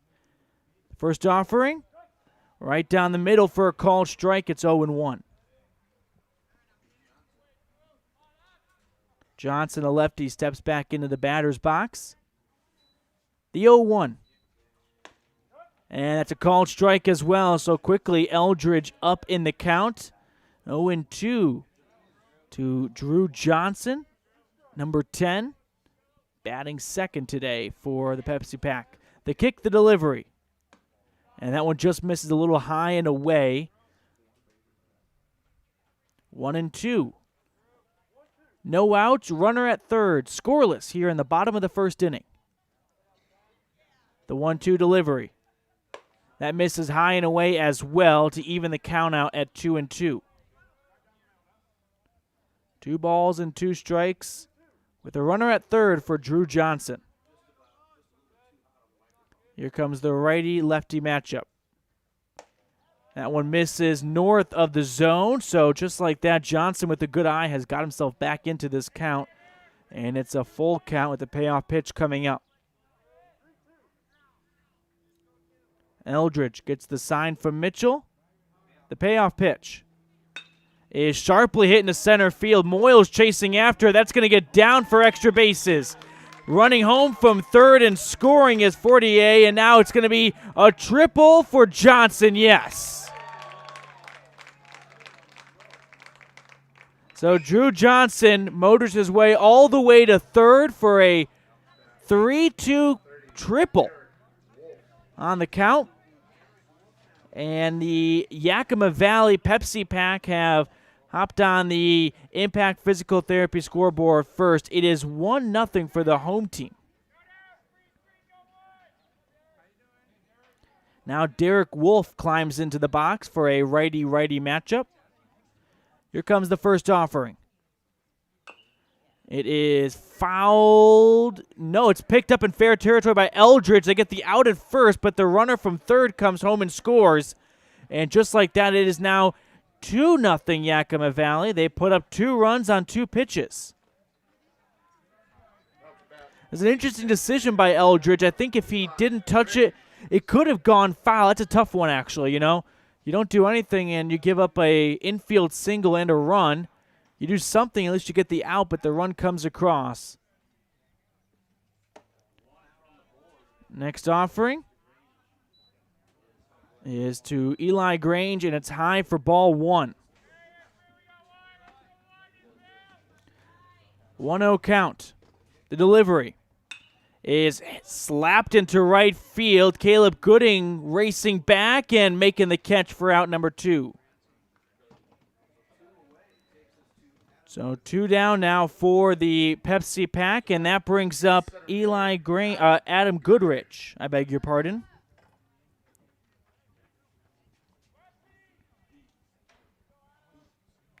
So Adam Goodrich, the 5-hole hitter and a lefty, gets in the batter's box with nobody on and 2 outs and a 2-0 Yakima Valley lead. First offering is a called strike. 0-1 the count to Adam Goodrich. Eldridge gets the sign from Jagger, now goes home. That misses just a little outside the zone, and it's now 0-2.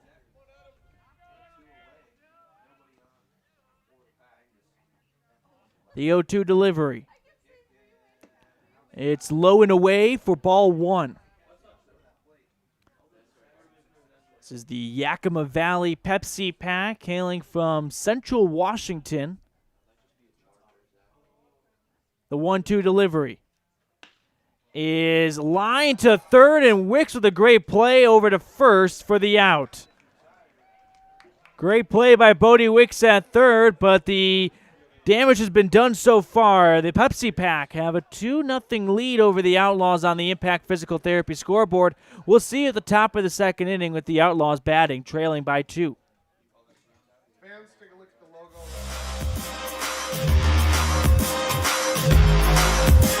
Stories from your own backyard. Anyway, he's a prominent member of Butch Cassidy's gang.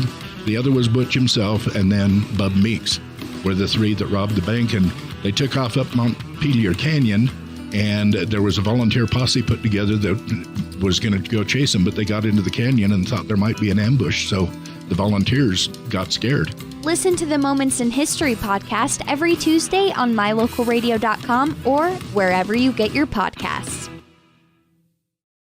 What do you do when you lose a tooth? Put it under your pillow. Under my pillow. Or like a treasure chest so you could put it in. Why do you do that? Because then the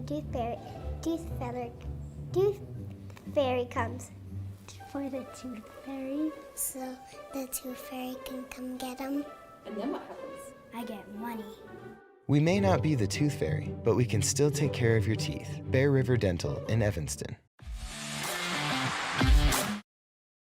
Welcome back to Missoula, Montana. The Outlaws stepping up to the plate, trailing by 2 against the Yakima Valley Pepsi Pack. I'm Matthew Peterson. Happy to have you alongside me for some Outlaw morning baseball. Here in the second of 5 games Evanston will play in this Memorial Tournament. And Jagger Mitchell, the cleanup hitter, is scheduled to bat first with Bodie Wicks and Ashton Eldridge following suit. The first delivery, and that one misses in the down low for ball 1.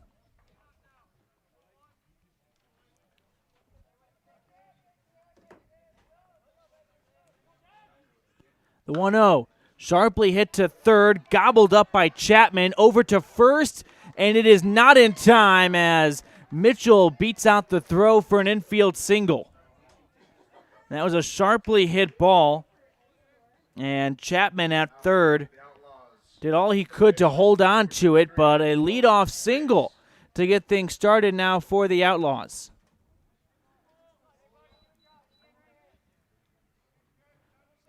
And here comes Bodie Wicks with a runner at first and no outs in the top of the second, trailing by 2. The first delivery and a breaking ball fools Wicks as he swings and misses, and it's 0-1.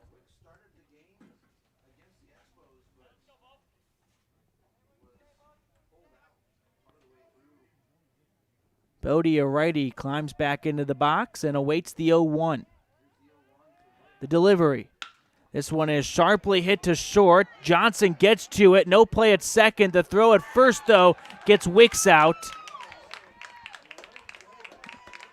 An excellent job by Drew Johnson at short to not give up a back-to-back infield singles. But the runner, Mitchell, advances from first to second. And that brings up Ashton Eldridge. Didn't see Ashton at all in the first game. One down with Jagger Mitchell at second base. The delivery. That one's in the dirt. It's going to get away from the catcher Huber, and Mitchell motors his way to third. So on 2 pitches, Jagger's gone from first to third, and he finds himself 90 feet away from plating the first Outlaw run here in the top of the second inning. 1 out for Ashton Eldridge. Eldridge, a .278 hitter. The delivery. And it's a called strike right in the bottom of the zone. Just sat up enough to get the call. And it is 1-1.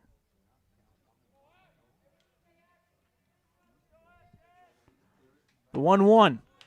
And a called strike inside, about knee high. And it is now 1-2 to Eldridge.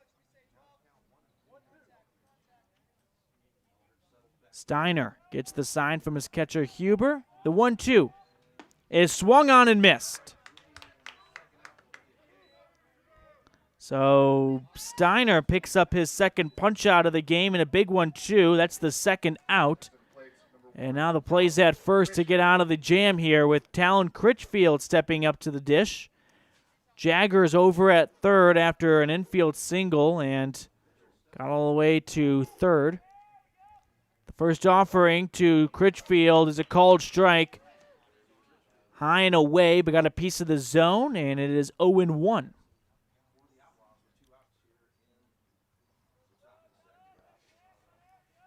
The 0-1 is lofted into right field. Mitchell will score, and Critchfield has himself an RBI single as it just got past the glove of 48 at second base, and Steiner charged in from right, but not in time to make the play at first.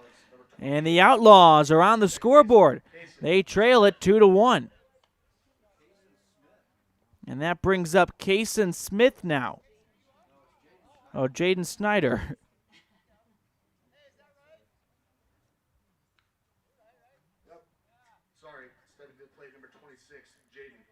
You know, the Outlaws are having PTSD. They were on the wrong end of batting out of order earlier this season, and it created a hullabaloo for 15 minutes when no one knew what to do. So everyone just froze in place here in the stadium. But we're good to go here with Jaden Schneider. First pitch to Schneider is slapped foul. It's 0-1.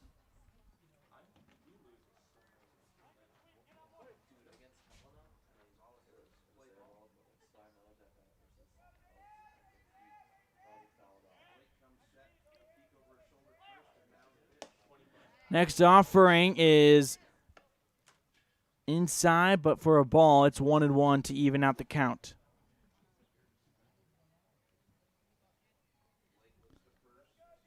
Steiner, the righty on the mound, gets set for the 1-1 delivery to Jaden Schneider.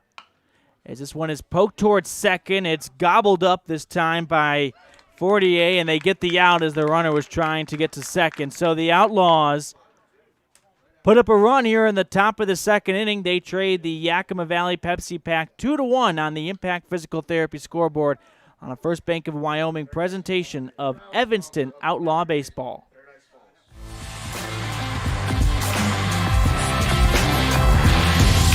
Evanston Regional Hospital is an affiliate of the University of Utah Health.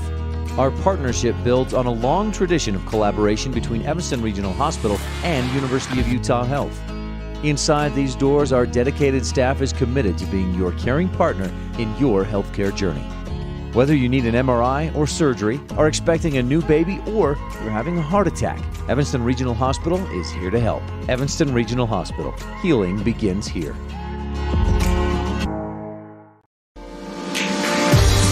As your local Ricoh, Toshiba, and Sharp dealer, Mountain West Business Solutions represents quality office equipment that lasts. We work with each client to understand your workflow, your goals, and your bottom line. Whether you lease or purchase office equipment, we have many ways to work with you to provide the best products at the best value. We also service and provide supplies for HP printers. Call Mountain West Business Solutions today. Let us help you find the best solutions for you and your business.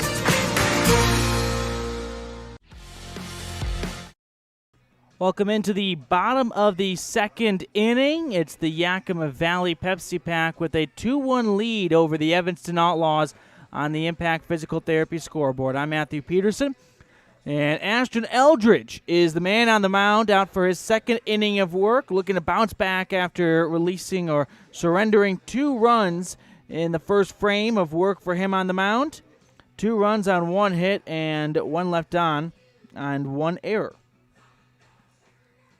Meanwhile, the last frame of work, the Outlaws plated 1 run on 2 hits, no errors, and 1 left on base. Brady Steiner, Jaden Klebaum, and Alex Huber are scheduled to hit now for the Pepsi Pack. Pepsi Pack came around in the early 80s, if memory serves me correct, and they sponsor Yakima Valley. I just wonder if, anyone ever drinks Coke in that dugout, or if it's strictly Pepsi team. I gotta envision it's a strictly Pepsi team. But here's Brady Steiner, the right fielder, stepping into the batter's box for the first time today. Leadoff man here in the bottom of the second inning with the Yakima Valley Pepsi Pack up 2-1 over the Outlaws. Here comes the first offering. And it's a bunt attempt that is fouled for strike 1. 0-1 the count for the leadoff Steiner.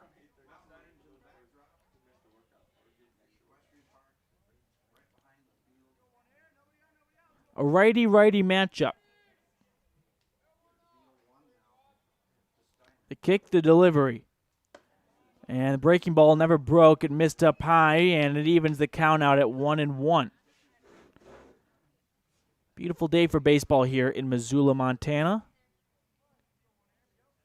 Cotton candy clouds above us. The 1-1 is sharply hit but foul down the third base line. Pushes the count to 1-2 now for Brady Steiner, the right fielder. Made a nice play earlier in defense. Now the first time we'll see him at the dish.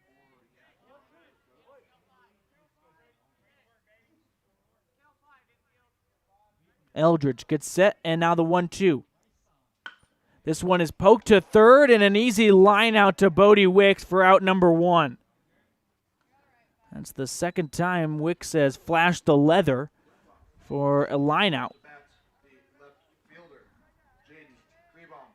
In fact, it's back-to-back at-bats. That's how the first inning ended, and now it's how the second inning gets started.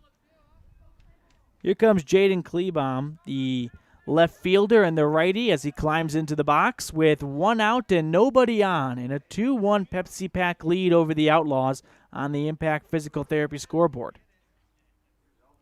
Eldridge gets the sign from Jagger Mitchell. Now the first delivery. That misses outside for ball 1, waist high.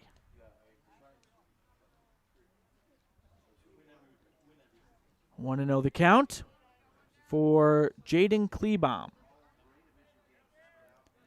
The 1-0 is swung on and fouled back for strike one.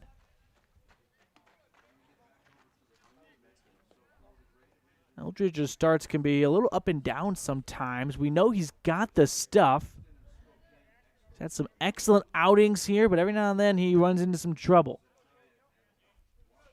The 1-1 delivery. That's a called strike on the lower corner, low and away. And it pushes the count to 1-2 for Jaden Klebaum with nobody on and one out in the bottom of the second. 1-2 delivery is somehow missing. Just up high, I assume. It's going to be a 2-2 count now. 2 balls and 2 strikes to Klebaum with nobody on and one out in a 2-1 Yakima Valley lead. The 2-2. This is grounded and chopped to third. Wicks gets it over to first. Allred makes the catch, and that's 2 away. So Bodie Wicks has been active. The last 3 outs have included him in some variation. We had 2 straight line outs to the hot corner and now a 5-3 ground out. But here's Alex Huber, the 8-hole hitter and the catcher for the Pepsi Pack. First offering to Huber is swung on and missed. Nice breaking ball low and away, and it gets Huber to chase. 0-1 the count. 2 down and nobody on. The delivery. And a big swing and a miss as well. So Eldridge up in the count. Looking to sit down the Pepsi Pack batters in order. The 0-2 delivery is fouled back.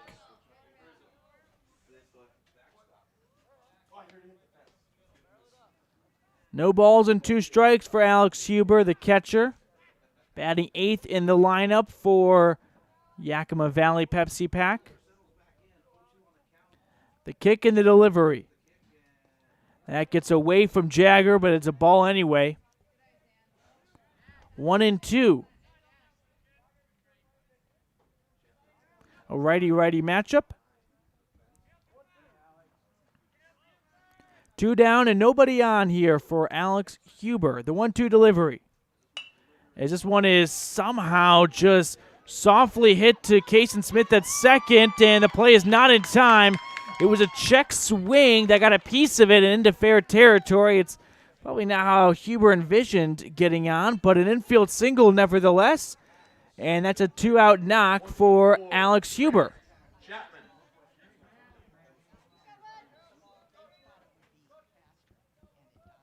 And now here comes Grant Chapman with a runner at first and 2 outs. Rounding out the order for the Pepsi Pack. Eldridge peers over his left shoulder at first, and now the righty goes home. First pitch is grounded to short. Schneider gets to it, over to first, and it's an infield single. Now they throw it to second, checking in on the runner there. So back-to-back infield singles, as that was a slow roller to Schneider, who kind of waited on it, and the speedy Chapman ran it out. And now we turn the lineup card over with 2 outs and 2 aboard for Riker Fortier. Fortier walked and scored last inning.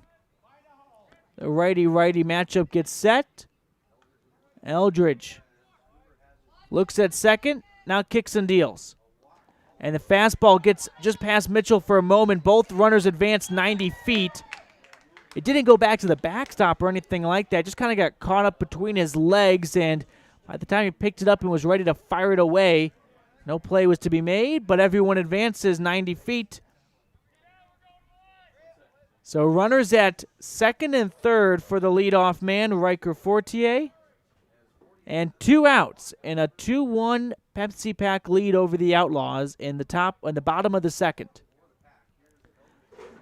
Next offering, and that one misses inside for ball 2. 2-0 for Fortier. Eldridge was close to getting out of this, right? 2 outs, nobody on, and now to jam. The 2-0. That misses low and away for ball 3. And Fortier, in good patience, has earned him a hitter's count. It's 3-0.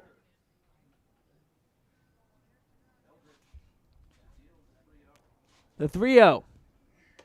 Breaking ball misses up high, and it's a 4-pitch walk for Riker Fortier. Second walk of the game, and that loads the bases. And here comes Drew Johnson. Johnson only tripled his last time at the dish. An RBI triple. Now with ducks on the pond. Big at-bat coming up here as it is a 1-run lead for the Pepsi Pack. Early, though, bottom of the second inning. Evanston defense is playing back with the interior defenders out at the fringe of the grass and the dirt. First offering. Misses low and away for ball 1. Johnson a lefty and Eldridge a righty.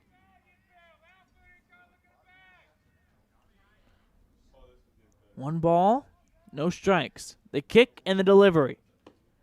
Misses low and away once again, so that is 6 straight balls, maybe even 7.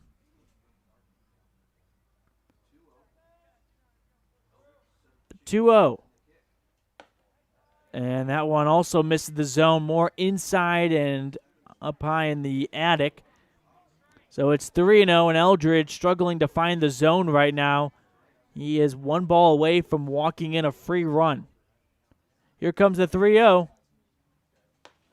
And finds the zone right down Broadway for strike 1. It's 3-1 now.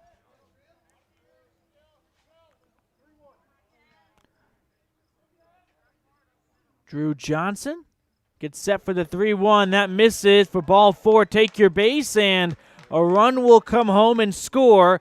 It is now 3-1 Yakima Valley over the Outlaws. So it all got started with Alex Huber's infield single. He would eventually come around and score. And now Drew Johnson follows suit, and here comes Derek Wolf with the bases loaded and 2 outs in a 3-1 ball game in the bottom of the second. First offering just misses up high. 1-0 the count. Eldridge getting set, completely dialed in on the batter with 2 outs. The kick and the delivery is fouled back for strike 1 to even the count out at 1-1. 1 ball and 1 strike.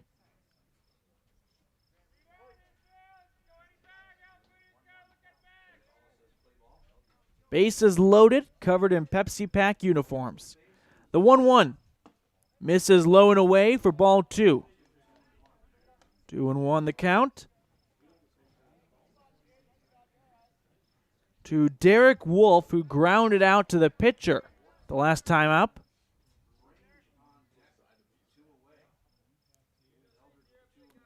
Eldridge kicks and deals. The 2-1 is sharply hit into center field. Charging back is Moyles, and he makes the grab.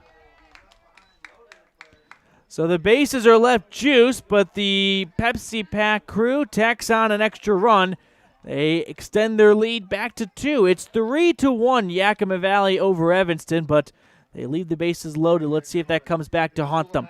We're going to go to the top of the 3rd inning here on a First Bank of Wyoming presentation of Evanston Outlaw Baseball. There's only one podcast that tells you everything you need to know about America's game in the Cowboy State.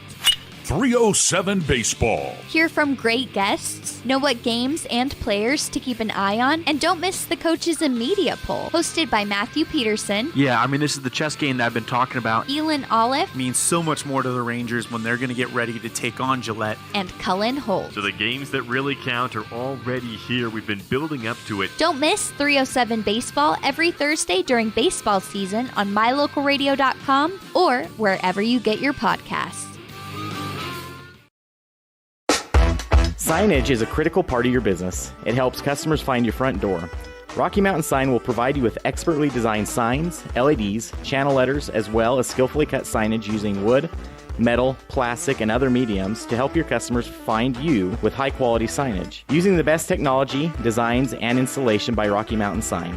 Your signage says a lot about your business. Work with the professionals at Rocky Mountain Sign, 243 7th Street in Evanston, Wyoming.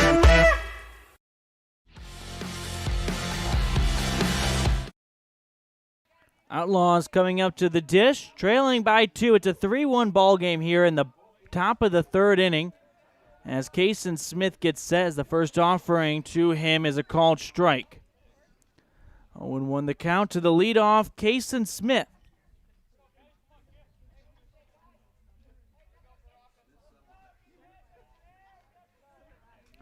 The 0-1 is swung on and missed.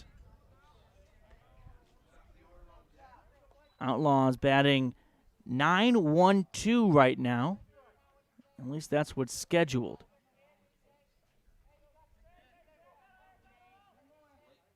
The 0-2 is swung on and missed. Outside the zone, Smith chased it, and there's one away. And now here comes Caleb Gooding, the leadoff man originally for the Outlaws. Struck out swinging his last time up.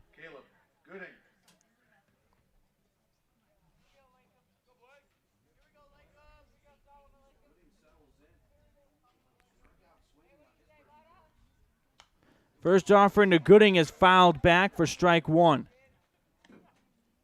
Outlaws trailing by 2 and looking to do some damage here as they don't want to fall behind in this tournament bracket. And the standings 0-2 on the first day as the first offering misses inside, the second one I should say, for ball 1. It's a righty-righty matchup.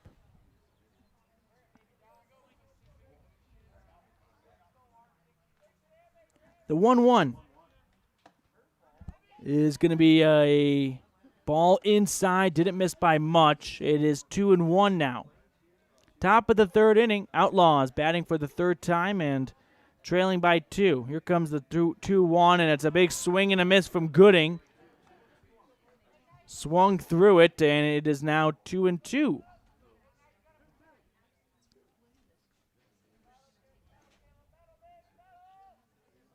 The 2-2 delivery. Another swing and a miss, and back-to-back punch-outs for Blake Steiner.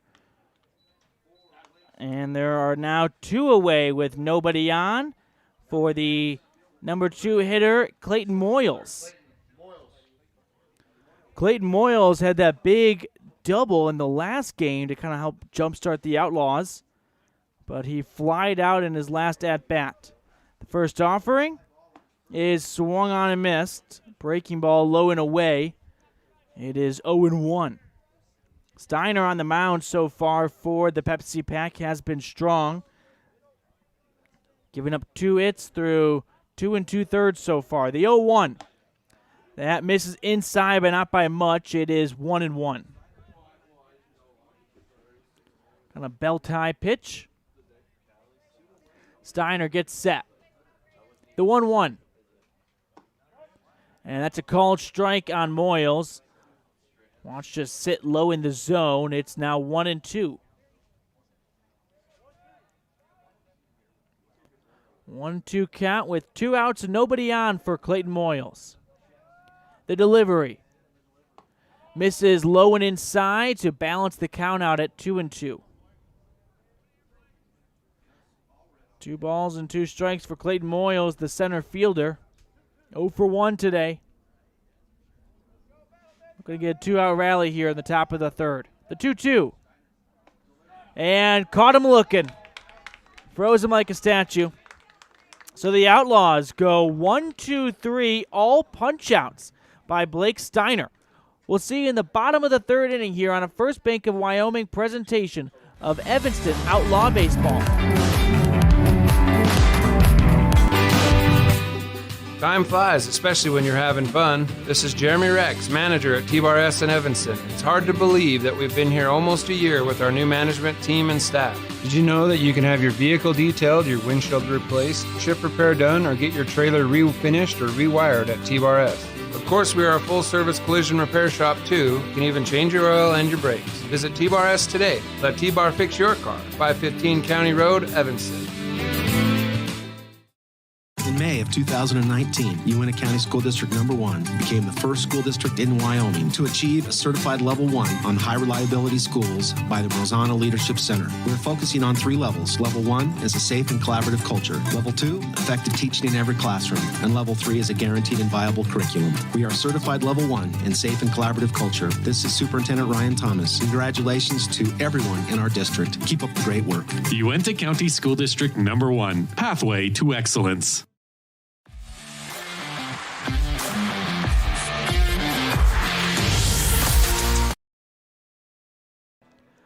Welcome into the bottom of the third inning.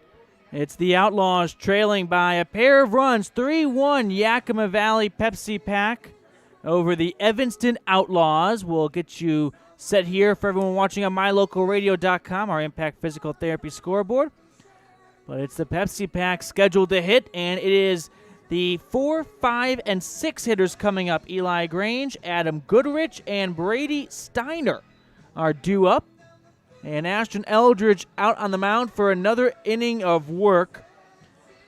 Eldridge did not see any action in the first game, I think saving his arm and saving all of his energy for this start. Delivery from Eldridge in the warm-up pitch, and we should be getting good. Should be getting going here in a moment.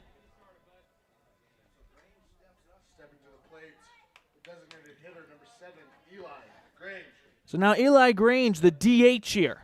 Outlaws don't DH ever. Not often, at least. I shouldn't say ever. Rarely. But running into some American League style of baseball here today. Grange, 0 for 1 today. Awaits the first delivery. And it's a called strike on the inside corner. 0-1 the count. Grange awaits the 0-1. Breaking ball. Wow, what a beauty by Eldridge. Started up high and came right down the middle. It's now 0-2. Nobody on, nobody out for the leadoff man. The 0-2 is swung on and fouled down the third base line.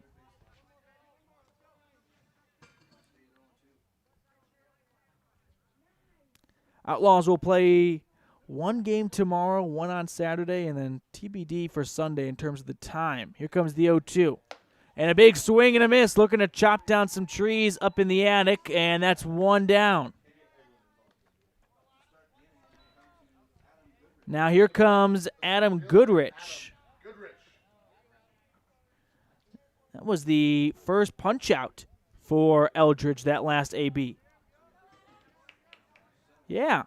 Here comes Adam Goodrich, though. He's 0 for 1. A righty-lefty matchup. Misses outside for ball 1. Want to know the count?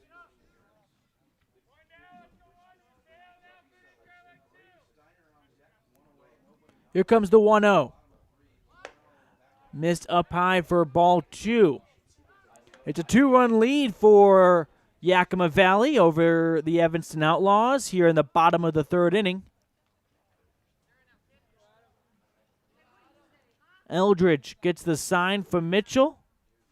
Now goes home. The 2-0. And it's a called strike low and inside. If there's any team that's going to be the front runner for bringing small ball back, it looks like it may be the Pepsi Pack. They always look like they're ready to bunt at any given moment. Here comes the 2-1. Misses high and away for ball 3. 3 balls and 1 strike for Adam Goodrich, the center fielder. Brady Steiner waits on deck. Here comes the 3-1. Missed inside, nearly got a piece of Goodrich, but it's ball 4 regardless. So a 1-out walk for Adam. And now here comes Brady Steiner with a runner at first and 1 away. Steiner lined out in his last at-bat just an inning ago.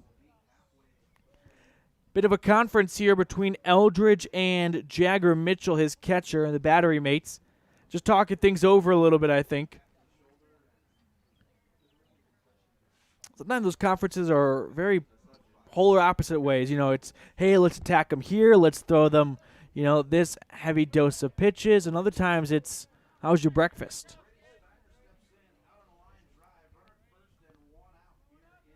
Righty-righty matchup between Eldridge and Steiner. Here comes the first offering. No, they throw to first. They get the runner. Yes, they did. Ashton Eldridge picks off the runner at first, Adam Goodrich. And just like that, there's 2 away and nobody on now for Brady Steiner. What an excellent pickoff. That's the second time today the Outlaws have picked off a runner at first. A beautiful move and a great tag by Gus Allred. First delivery is swung on and foul-tipped by Brady Steiner for strike 1. 0-1 the count.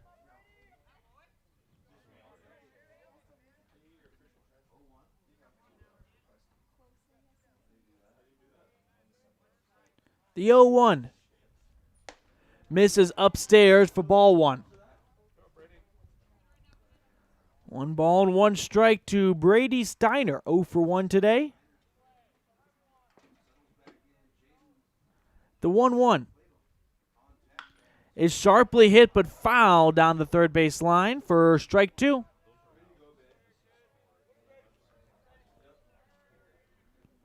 One ball and 2 strikes, 2 outs for Steiner with nobody on, and a 3-1 lead for the Yakima Valley Pepsi Pack in the bottom of the third inning. The 1-2. And that's a ball. Low. It looked like Steiner thought about swinging for a moment, but was able to restrain and hold back, and it balances the count at 2-2. 2 balls and 2 strikes. 2 away and nobody on for the number 6 hitter, Brady Steiner. It's a righty-righty matchup as time is called, but Steiner climbs back into the box.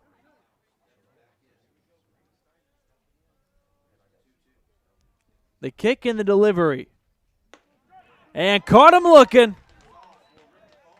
An excellent punch out right there by Ashton Eldridge for out number 3. So the Yakima Valley Pepsi Pack go in order, but they hold on to their 2-run lead as we go to the top of the 4th inning. Outlaws trailing 3-1 on the First Bank of Wyoming presentation of Outlaw Baseball. This First Bank of Wyoming broadcast of Outlaws Baseball is brought to you in part by Hoover Chiropractic.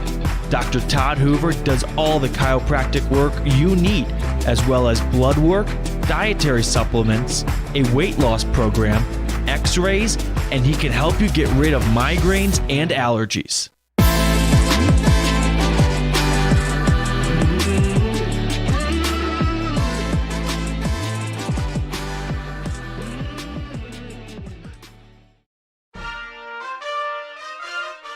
Nothing makes your kid feel like a superstar more than seeing his or her very own Fathead in the stands. Fathead car decals and yard signs are inexpensive and easy to get at Rocky Mountain Sign in Evanston. Whether it's for the big game or to cheer on the high school band, our children make us proud in so many ways. Show your pride today. Go Red Devils! West Star Printing and Rocky Mountain Sign, 243 7th Street, Evanston.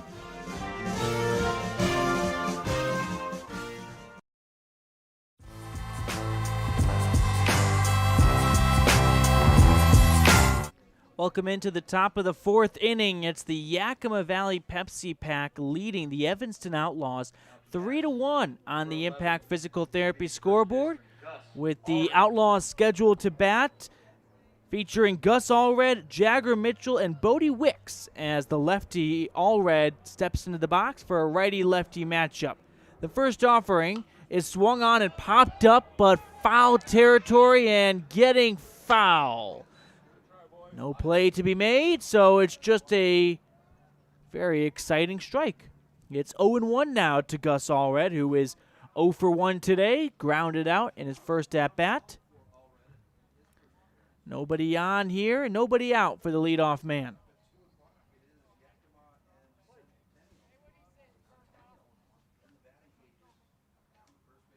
Steiner gets the sign, the 0-1. Missed inside for ball one. Balances the count out at 1-1. 1 ball and 1 strike to Gus Allred. The 1-1 is punched into center field and down for a base hit. So a leadoff single for Gus Allred as the ball is thrown back into the diamond. And the Outlaws have the leadoff man aboard. What did they say? What's the percentage? Maybe probably different in American Legion baseball, but the percentage of number of times or leadoff man gets aboard, how often they come around to score. It's a high percentage. But now Jagger Mitchell steps in, a righty-righty matchup. First offering, he pokes that one into left field, chasing back as Klebaum makes the grab. First pitch and punched it into left field, but out for Jagger. So Allred stays at first, and there's one away for Bodie Wicks now. Bodie Wicks 0 for 1 today, grounded out in his first at-bat. Runner at first and 1 away. The first offering. That misses in the dirt low for ball 1. 1 ball and no strikes for Bodie, the big fella. Waving the bat around as the throw to first to try and tag the runners not in time. Wicks with no gloves just twirls that bat around. Here comes the 1-0. This one is line drive to second. They double up Gus at first, and it's a double play.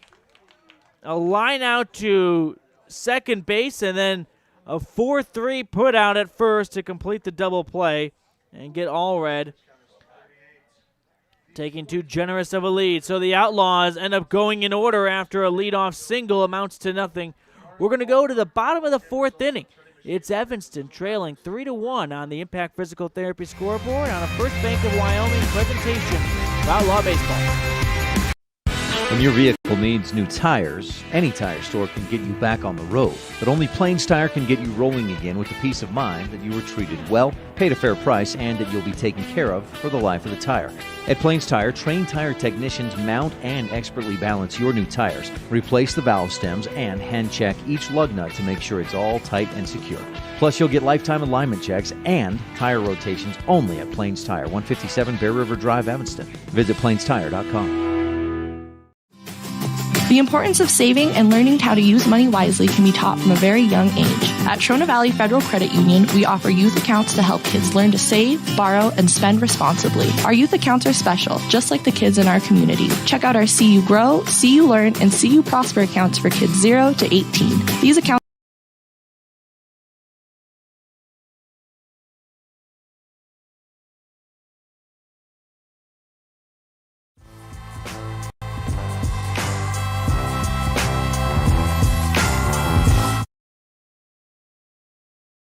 And welcome in to the bottom of the fourth inning here on a MyLocalRadio.com broadcast of Evanston Outlaw Baseball.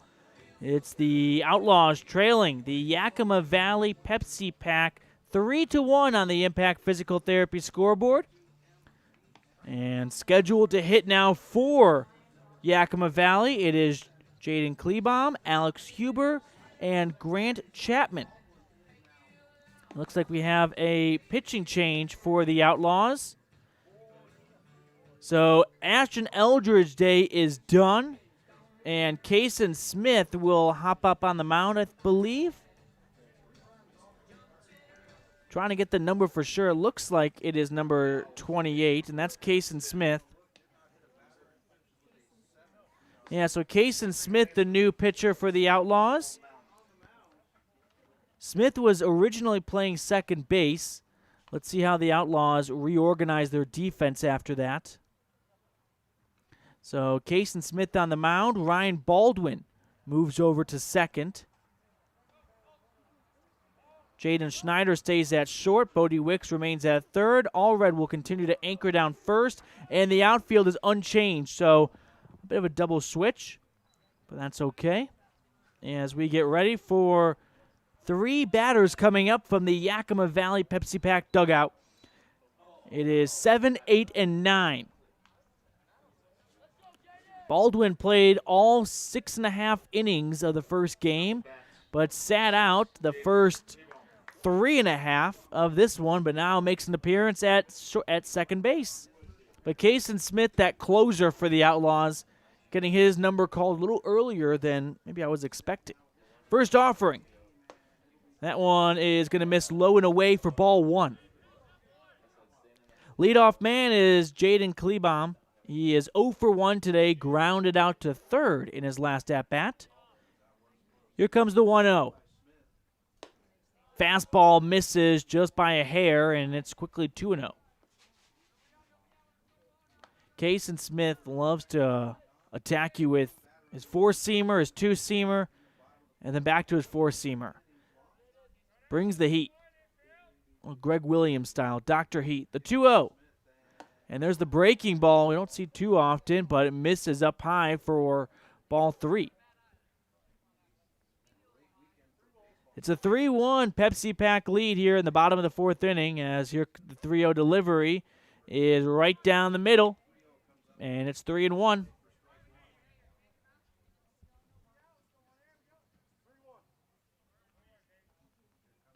The 3-1 pitch is swung on and foul tipped for strike 2. Outlaws played one earlier at 9 a.m. this morning. Came up short, though, 4-1 final against the Expos. They're going to play another one tomorrow at 4:30 in the afternoon, and then later on Saturday, also at 4:30 p.m. But now Kaysen Smith, and the payoff pitch is lifted into left center field. Moyles tries to make the play. It's going to fall for extra bases. Rounding first and heading to second is Klebaum. The throw is in, and Jaden Klebaum has himself a leadoff double. On a 3-2 pitch, Klebaum just sent it right up the middle. And now Alex Huber.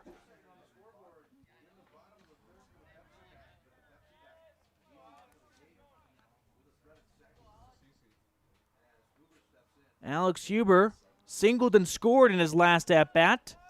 Has a runner in scoring position with no outs in the bottom of the 4th inning. The first delivery is chopped towards third. Wicks bumps it down and has no play. Used his chest to keep it in front of him. By the time he got it into his right hand, watched the runner back from second, and I think that's going to be an infield single for Alex Huber. Let's see how they score this one. I don't think that's an E5. Looked like an infield single to me. Oh, never mind. It is called an error, yeah, so an E5 for Alex Huber.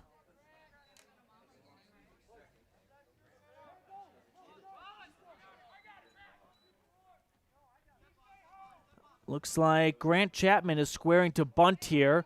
He's the 9-hole hitter, and now time is called for the Outlaws. They want to talk this over and strategize. With no outs and a runner at first and second, we're in the bottom of the 4th inning. So Jagger Mitchell, the catcher, and Kaysen Smith, the pitcher, having a brief conversation. The Outlaws were ready for the wheel. You had Bodie Wicks at third, ready to charge in, have the shortstop cover his bag, and everyone moves over one. Yeah, so Chapman, a righty, is getting set to bunt. The runners at first and second and no outs. First delivery is swung back and fouled. 0-1 the count. Chapman singled in his first at-bat. Infield single. Just kind of half swung, checked it down to second, and able to run it out.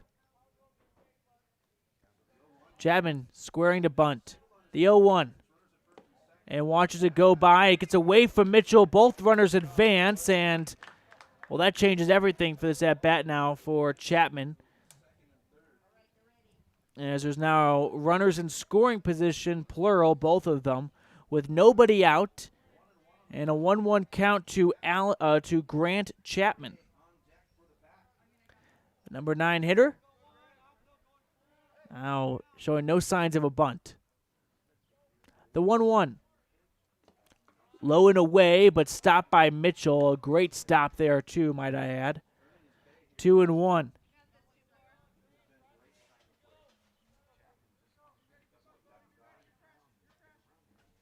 Smith gets the sign, now delivers.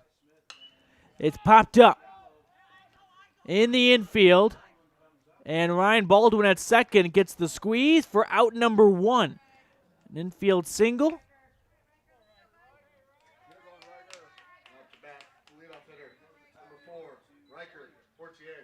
And now we turn our lineup card over for Riker Fortier. He is looking for his first at-bat, just a pair of walks so far.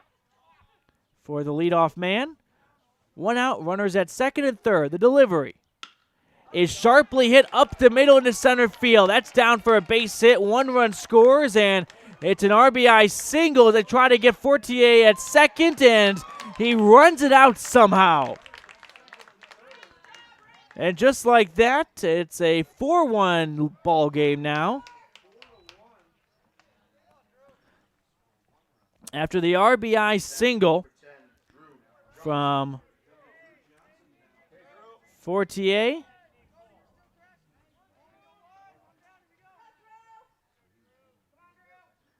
And now here comes Drew Johnson, the lefty, with 1 away and runners in scoring position, as the first offering is outside for ball 1. 1-0 the count. Johnson tripled and walked so far. The 1-0 is hit high into right field sky. Gooding gets under it. The runner at third tags, and the throw is not in time. So a sac fly for Drew Johnson plates another run. It is 5-1. 5-1. Yakima Valley over Evanston.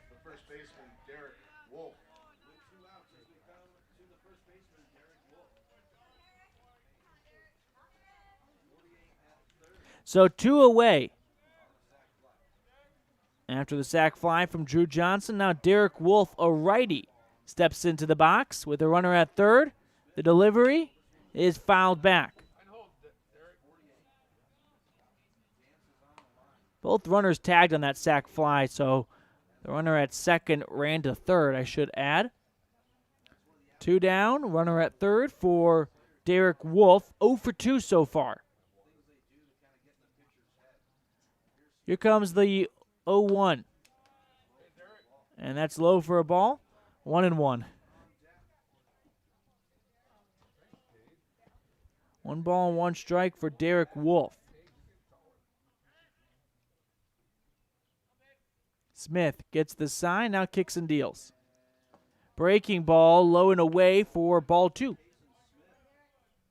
Smith came in relief for Ashton Eldridge, who dealt 3 innings and then had his number called. 2 outs, runner at third. The 2-1. This one is deposited for a base hit into shallow center field. It's an RBI single for Derek Wolf. Wolf is aboard. Riker Fortier will touch home. And it's now 6-1 Yakima Valley. They've added on to their lead. It's a 5-run advantage with 2 outs here for Eli Grange, the cleanup hitter. First offering to Grange gets away from Mitchell for just a moment, but that was enough for Wolf to take off for second and has a stolen base.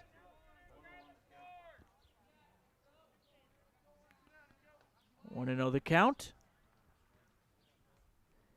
Runner in scoring position with 2 away for Grange, who is 0 for 2 with a flyout and a strikeout. Smith looks over his right shoulder at second. Now goes home. Pitches low and away for ball 2. 2 balls and no strikes for Eli Grange. Here in the bottom of the 4th inning with a 5-run lead for the Pepsi Pack crew. The 2-0. This one is slashed into right field. Is it fair or foul? It is just foul. Would have been extra bases for sure and another RBI, but it turns foul in the Evanston favor. And that's the first strike of the AB. 2-1 the count. 2 away and a runner at second for Eli Grange, the DH. Smith gets the sign from his catcher, Jagger Mitchell, now goes home. A swing and a miss. They're going to throw to second. I think they got him. Indeed, they do. So they pick off Derek Wolf over at second, and that ends the inning. But a handful of runs, 3 exactly, come across for Yakima Valley on a handful of hits. Nobody left on and no errors. It's 6-1 Yakima Valley over Evanston as we go to the top of the 5th inning here on a First Bank of Wyoming presentation of Evanston Outlaw Baseball. The best cement comes from Ellingford Brothers in Evanston. They've been mixing cement for every type of job for generations. Major construction, road and bridge, cement blocks, foundations, sidewalks, curb and gutter, cement steps, septic tanks, and water troughs. No job is too large or too small. Make sure you get the best quality cement available at the best prices. Always get your cement from Ellingford Brothers. Call today. Ellingford Brothers, we know cement. 307-789-1515. Do you really think you can get a better deal on a vehicle in the city? Poppycock! Rocky Mountain Yeti is hungry for your business and will beat any bona fide deal on any vehicle, or they'll give it to you as a gift. Now that's legendary. Rocky Mountain Yeti Evanston, home of the 20-year, 200,000-mile legendary warranty, where legendary customer service is not a myth.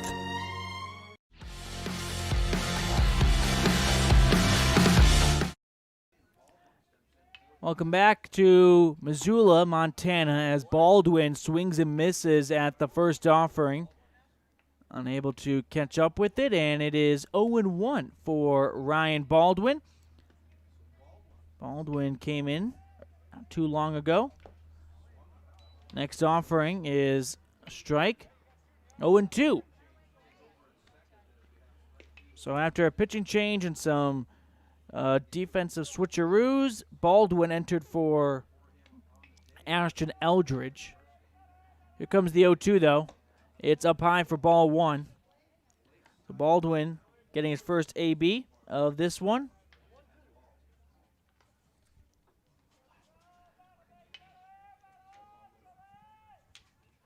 Next one is hit into shallow second base territory, but an easy catch for Fortier, and that's out number 1.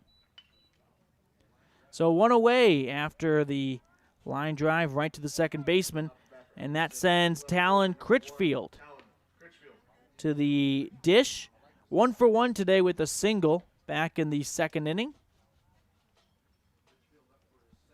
Outlaws trailing 6-1 on the Impact Physical Therapy scoreboard. First offering to Critchfield is low for ball 1. 1-0 the count.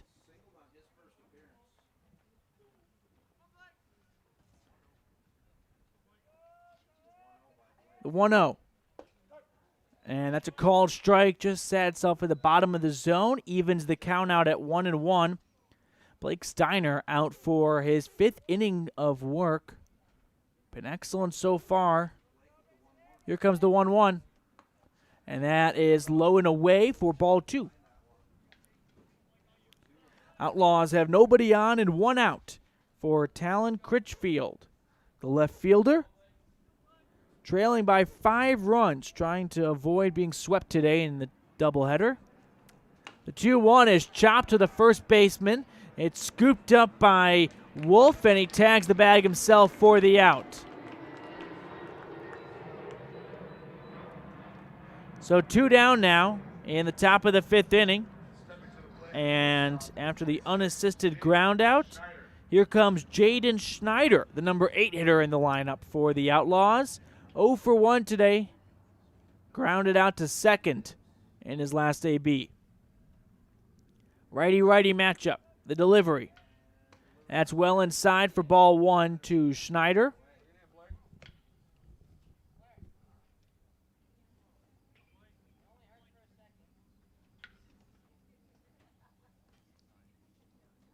The 1-0. A big swing and a miss. Low and away. You heard someone from the Outlaw dugout say, don't step away. It only hurt for a second. The Outlaws are doing anything they can to get runners aboard here. The 1-1. A swing and a miss for strike 2. Looked like he was golfing instead of playing baseball on that cut. 1 ball and 2 strikes for Jaden Schneider with 2 outs. The delivery is fouled back. Schneider doing what he can to stay alive. Nobody on, though, for the number 8 hitter in the top of the 5th inning. Here comes the 1-2. It is hit high into foul territory down the third base line, but no play to be made as Chapman, the third baseman, was charging in along with the pitcher, Blake Steiner, but neither one could get to it in time, so it's just a strike. It is 1-2.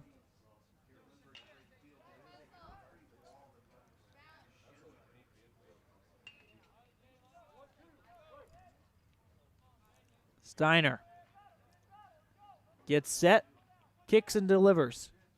A swing and a miss. A punch out for Steiner to sit down the Outlaws in order. We're 4.5 innings through, and the Outlaws are trailing by 5 on the Impact Physical Therapy scoreboard against the Yakima Valley Pepsi Pack.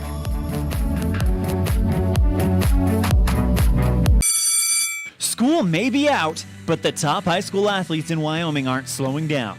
My Local Radio has you covered this summer for all the high school sporting events. Catch the Shrine Bowl on June 12th, the Soccer All-Star Game on June 19th, basketball, boys and girls, and the volleyball All-Star Games on July 24th, along with the entire AA American Legion Baseball Tournament July 26th through the 31st, live from Laramie. Join us all summer long for the My Local Radio Summer of Sports to watch every game live or on demand at mylocalradio.com.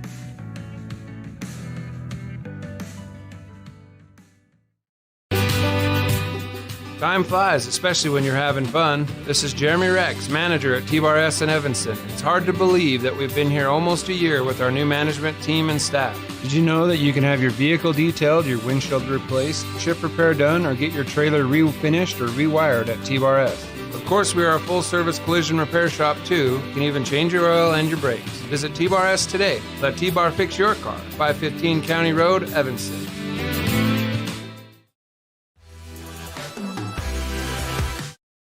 And welcome back to Lindborg Craig Field. It's a 6-1 lead for Yakima Valley over the Evanston Outlaws on the Impact Physical Therapy scoreboard.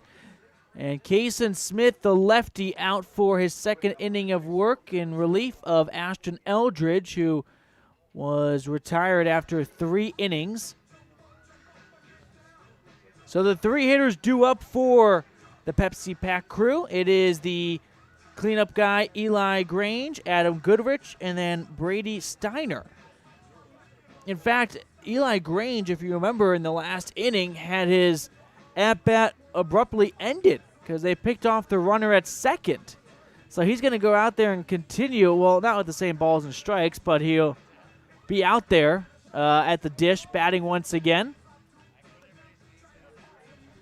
This Outlaw team needs some good defense here. They're trailing by 5. They really don't want to start this tournament off 0-4. The way it works is the Outlaws and everyone else here, all 8 teams will play 4 pool-level games, and after that, the 2 divisions will meet head-to-head. So the number 4 team in Division A, I think Division Gray, I beg your pardon, will play the number 4 team in the other division, 3v3, 2v2, and so on, with a championship game for the 2 top teams in their respective divisions. But here we go. It's Eli Grange, the DH, picking up where he left off, minus the balls and strikes from his last at-bat. Smith delivers. And that's low and away, and it's Quentin Elmer now on the mound for the Outlaws. So Kason Smith's day is done, and Elmer gets his time to shine out there. Next offering is low for a ball as well. It's 2-0. 2 balls and no strikes for Eli Grange, who is 0 for 2 today. The delivery. Breaking ball misses up high. It's now 3-0. 3 balls and no strikes. Elmer, the lefty-righty matchup, delivers. And that's called strike down the middle. Much needed, too. Don't want to give up a 4-pitch walk to the first guy you face. The 3-1 is slash foul down the right field line for a strike, and just like that, it's a full count.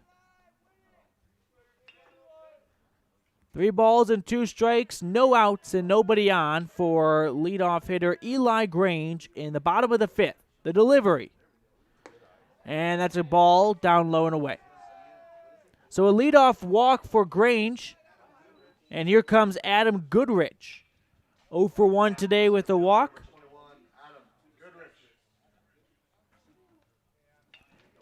A 6-1 lead for Yakima Valley over Evanston. In the Outlaws' second game of the day, they dropped the first one to the Expos of Spokane.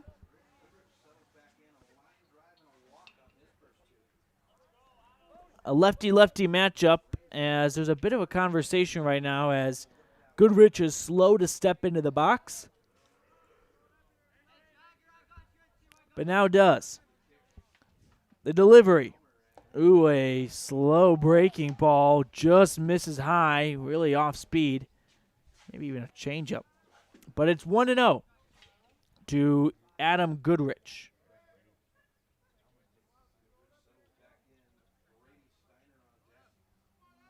Next offering from Elmer is swung on and missed. They throw to first, but the tag is not in time.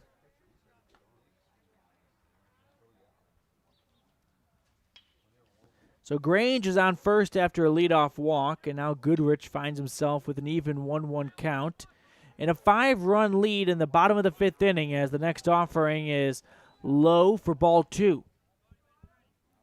2 balls and 1 strike. Quentin Elmer. Get his numbers for you in a moment. Not a usual pitcher, though. The 2-1. Oh, what a beautiful curveball that was. Just came right down in the nick of time to even the count out at 2-2. Nobody out. Runner at first in the bottom of the 5th. The 2-2 is hit foul and getting out of the field of play. So we'll do it all over again. Like I was saying, this is just the second time we have seen Elmer out on the mound. Last time he made a start, tossed 8 innings. I beg your pardon. Seventh time in appearance for Quentin Elmer. Here comes the 2-2. Another foul ball down the left field line off a breaking ball. Yeah, so Elmer's 7th appearance. He's only tossed 8 innings altogether through those 6 appearances, though. And through 8 innings, he's allowed 7 hits and 11 runs, only 3 earned. Here comes the 2-2. Another foul ball, same spot every time, so a lefty-lefty matchup, and it tells you that the batter, Goodrich, is just a little late on these swings as he continues to hit him away from his body. The 2-2. And this is another foul turning fair, most likely, though, and Critchfield in left field gets under it for out number 1. So after a long battle between a pair of lefties, it's Elmer on the mound who comes out on top and induces a flyout for out number 1. Here comes Brady Steiner. Number 6 hitter, 0 for 2 today with a line out and a strikeout looking.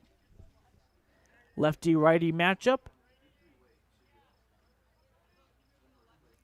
5-run lead for the Pepsi Pack crew over the Outlaws.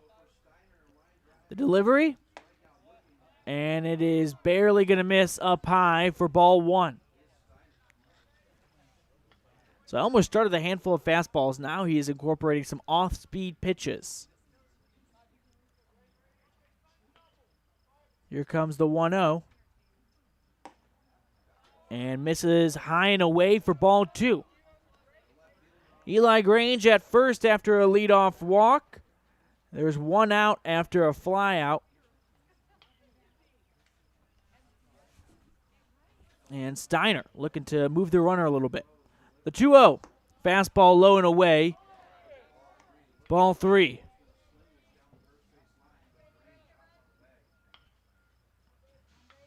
Evanston trying to keep it at a 5-run game. Only have 6 more outs to play with on their side of things. The 3-0. And it's a called strike. Second time this inning we've seen Elmer fall behind 3-0 in the count. Last time it ended in a walk after battling back to a payoff pitch. Let's see if we can do it again. A 3-1. Runner goes. A swing and a miss, and Jagger Mitchell behind the plate will let the runner Grange take second. Not a throw to be made against the speedy Grange. So a stolen bag for Eli. But it is a 3-2 count now after the swing and miss from Steiner. Elmer has the ball on the mound and is looking around, making sure that the scene is set.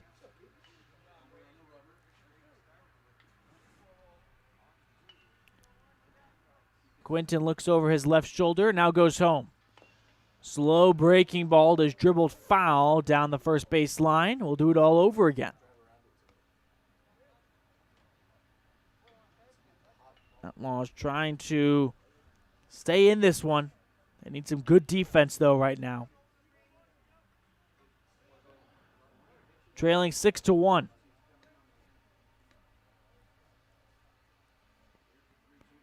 The payoff pitch.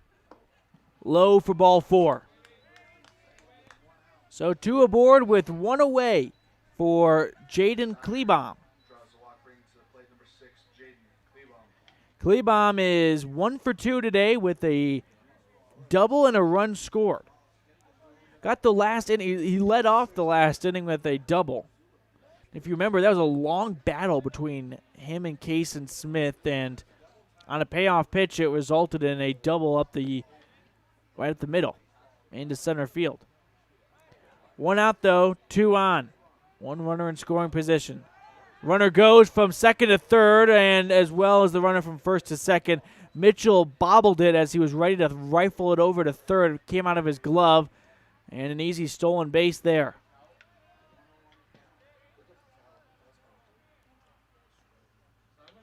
Last pitch was a ball, though, so it's 1-0.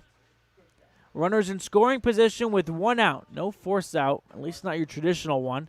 Next pitch from Elmer is inside for ball 2.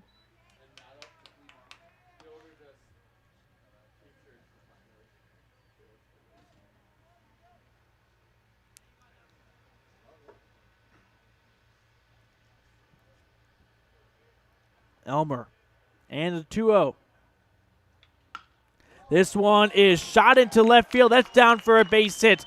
One run's going to come around. Second one will score. It's an RBI single as the ball is finally thrown in for Jaden Klebaum.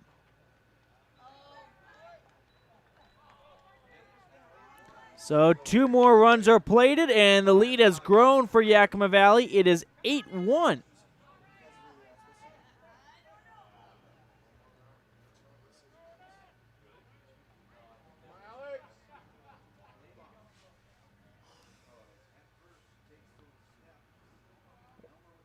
Next offering is for Alex Huber. So runner at first with 1 out and an 8-1 lead for Yakima Valley. A 7-run game.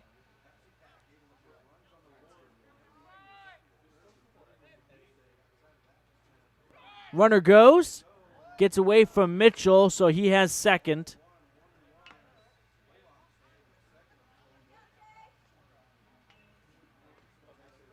Alex Huber is 2 for 2 with a pair of singles, or actually 1 for 2. A single and then reached on an error and scored. Reason why I'm a little slow right now is it's a 7-run lead, and I believe after 5, if you're leading by 8, it is a run rule. I think 5 runs after 8 in this 8 runs after 5 in this tournament is a run rule. So a base hit here could walk it off, so to speak, as a big swing and a miss there brings up strike 2 for Alex Huber. So runner at second, 1 out. It's an 8-1 lead for Yakima Valley over the Evanston Outlaws. And a 1-2 count as Elmer looks at second, now delivers. It is skied high in the infield, and the pitcher, Quentin Elmer, gets underneath it and records the second out. So that brings up out number 2, and that sends Grant Chapman to the dish, a lefty-righty matchup. He's 1 for 2 today with the single. Runner at second, and I believe that's the game-winning run. Breaking ball is the first offering, and it misses low and inside for ball 1. It's 1-0.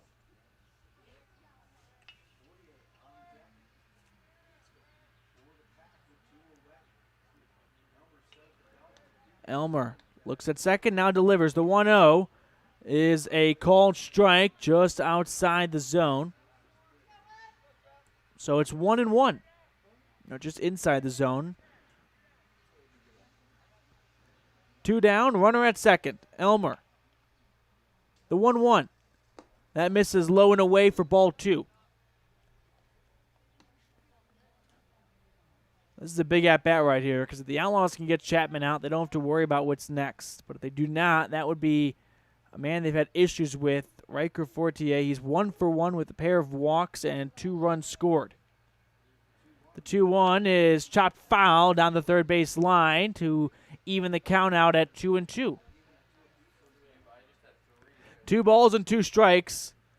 An out here would be huge. If not, it could spell doom for the Outlaws if the top of the lineup gets a chance to bat here. Elmer, the delivery. This one is sharply hit into center field. High fly ball. Moyles will walk it in and record the out. But some damage has been done. 2 more runs come across for Yakima Valley. They get 2 runs on 1 hit, no errors, and 1 left on. We'll see you in the top of the 6th inning right after this on a First Bank of Wyoming presentation of Evanston Outlaw Baseball. When do you schedule doctor appointments? In bed before I fall asleep. in the car waiting to pick up my kids. We can even do it after breakfast. We all lead busy lives. Online appointment scheduling puts you in control. In just 90 seconds, you can make an appointment with a primary care provider or specialist at evanstonanytime.com. Select the day and time most convenient for you. Enter some basic information, and just like that, you're scheduled for care. Schedule appointments for next day and beyond at evanstonanytime.com. As one of the region's most visited websites, mylocalradio.com is here to serve you. Catch up on local and regional news and information. Buy, sell, or trade your good used items on the radio classifieds. Check the weather forecast or catch our live coverage of your high school teams in action, all on mylocalradio.com. Like us on Facebook so you never miss a giveaway, and visit mylocalradio.com today to stream it all live.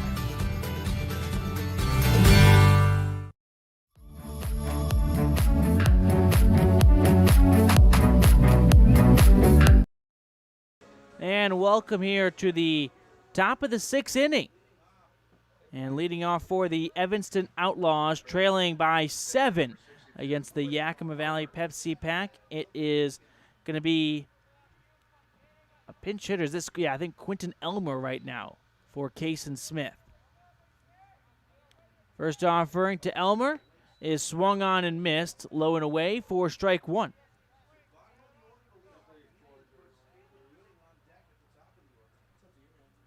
Hitters 9, 1, and 2 coming up for the Outlaws.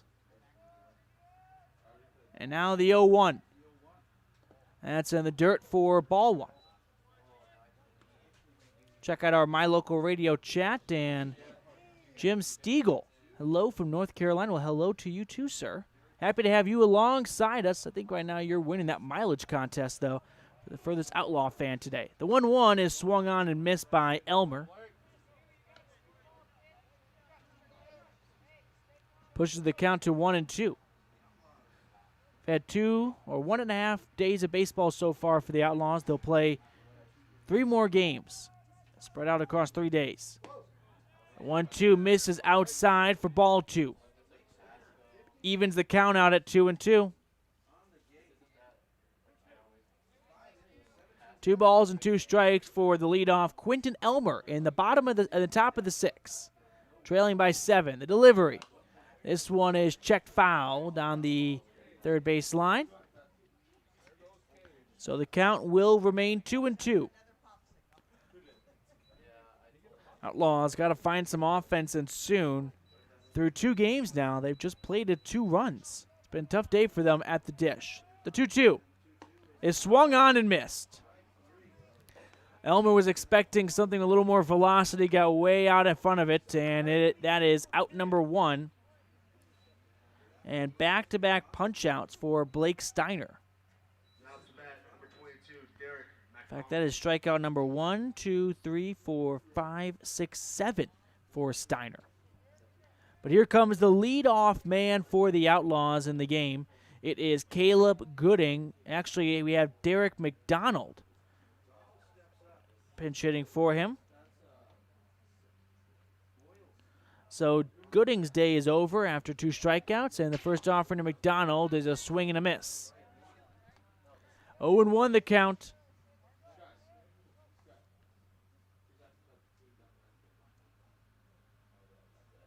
Nobody on and 1 out.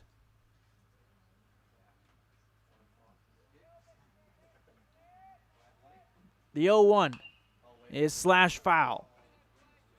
Brings the count out to 0-2. Yakima Valley, located in central Washington, just west of Spokane. The 0-2. And caught him looking. Back, that's 3 straight punch-outs now for Steiner through 2 different innings. And here comes Clayton Moyles.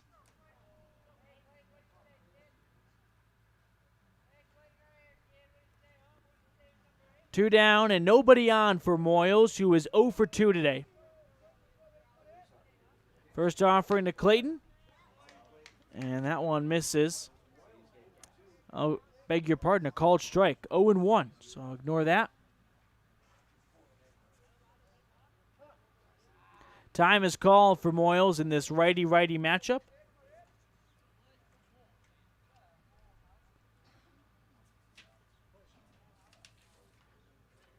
Moyles 0 for 2 in this game. Next offering is a called strike on the inside corner. It's 0-2. Last game, Clayton went 1 for 3. So 1 for 5 today so far. Looking for that base hit right now, though. The 0-2. And that's missing. I got my count mixed up. Now it's 1-2. Missed outside.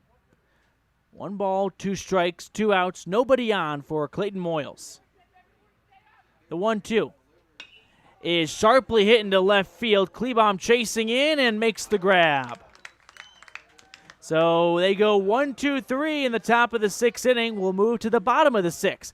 The Outlaws are trailing by 7 on a First Bank of Wyoming presentation of Evanston Outlaw Baseball. Signage is a critical part of your business. It helps customers find your front door.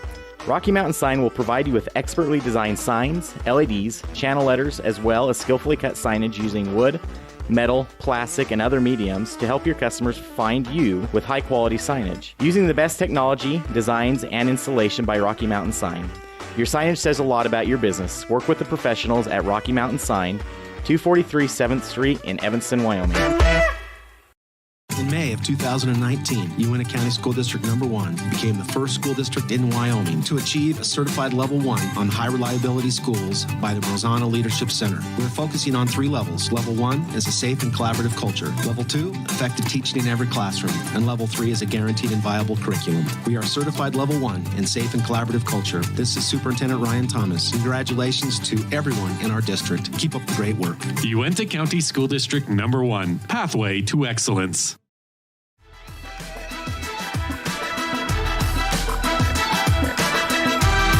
And welcome back here as we get you set for the bottom of the 6th inning.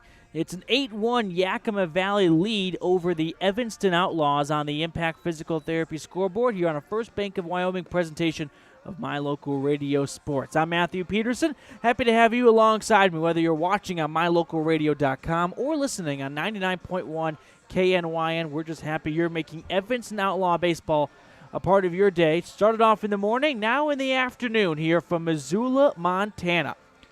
Outlaws will play 5 games spanning from today until the end of Sunday. Wrapped up their first game earlier this morning, fell short against the Expos of Spokane, 4-1. Now they find themselves in an 8-1 hole against Yakima Valley. They're going to play another one tomorrow afternoon at 4:30. And then they'll close out pool play Saturday afternoon at 4:30 as well. But now the Outlaws are in some difficult waters. My understanding is after 5 runs, if team is leading by 8 or more, that is the ball game. So with a 7-run lead right now, that walk-off is on the table in the bottom of the 6th as the first offering of Fortier is missing up high for ball 1. Quentin Elmer out for another inning of work. Came on last inning, surrendered 2 runs on 2 hits, no errors, and 1 left on as the second pitch is sharply hit into center field, but Moyles has a good read on it and makes the squeeze for out number 1. So on 2 pitches, Elmer is able to induce a fly out from Fortier. That's the first time he has not reached today. He walked his first 2 at-bats and then singled with 2 runs. But here comes Drew Johnson with 1 out and nobody on. First offering, breaking ball, a called strike down the middle. Beautiful pitch from Elmer. 0-1. Johnson has been busy today. Tripled, walked, and a sac fly as he grounds this one foul down the first base line. Has a run scored as well, so his stat sheet is covered.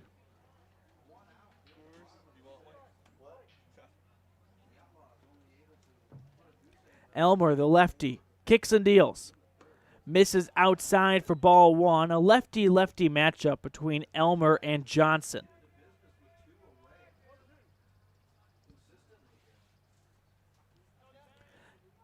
The 1-2. That's in the dirt for ball two to level out the count at 2-2 apiece.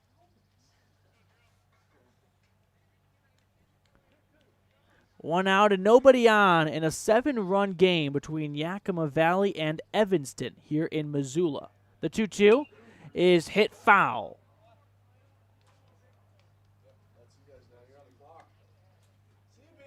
Two balls and two strikes still for Drew Johnson, the shortstop.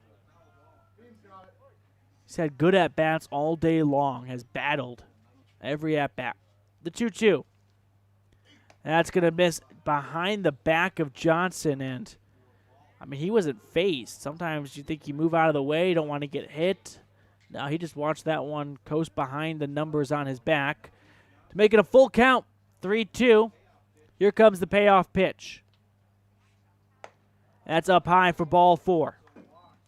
So Johnson earns a walk, his second of the day, and that puts a runner at first with one down for Derek Wolf, the number 3 hitter in the lineup. Wolf so far today is 1 for 3, but singled in his last at-bat. First offering is a called strike low in the zone, a fastball, just got a piece of it. It is 0-1. Bottom of the 6th inning, Yakima 8, Evanston 1.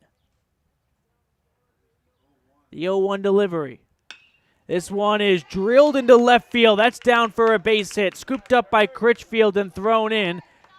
But a one-out single, and now there's runners at first and second for Eli Grange, the cleanup hitter.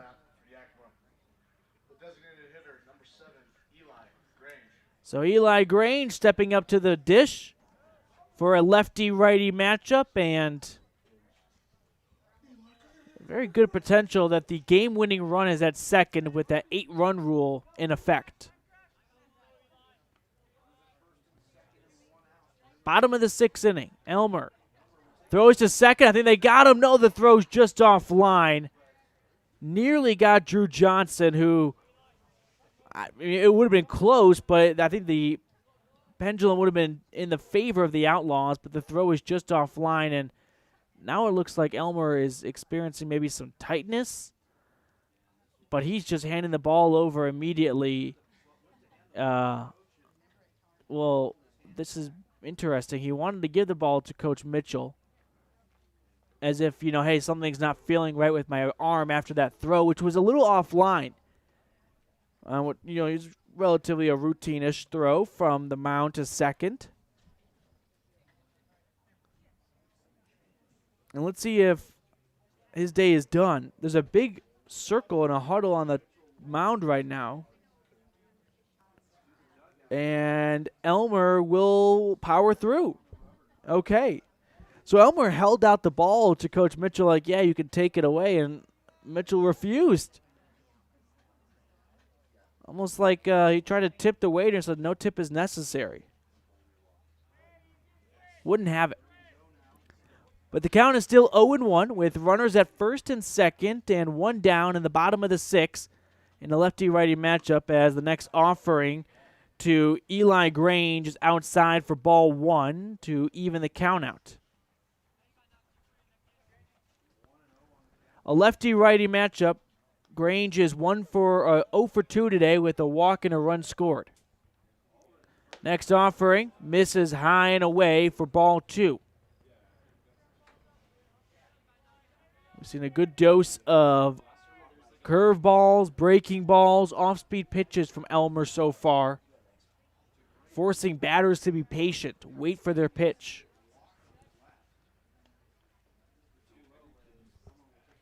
The 2-1 is slapped foul into the netting behind the dish. Balances the count out 2-2. One away and runners at first and second for the number 4 hitter and the DH, Eli Grange. Elmer gets the sign from Mitchell.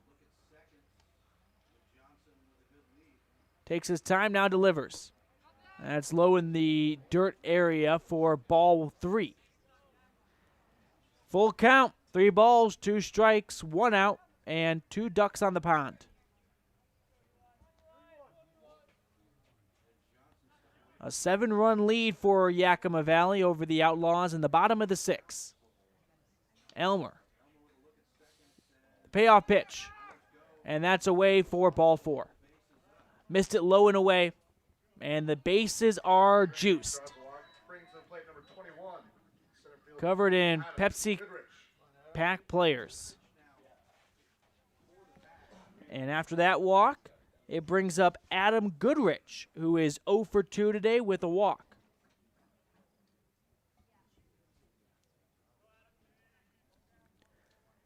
So Goodrich awaits the first offering, and it's low for ball 1.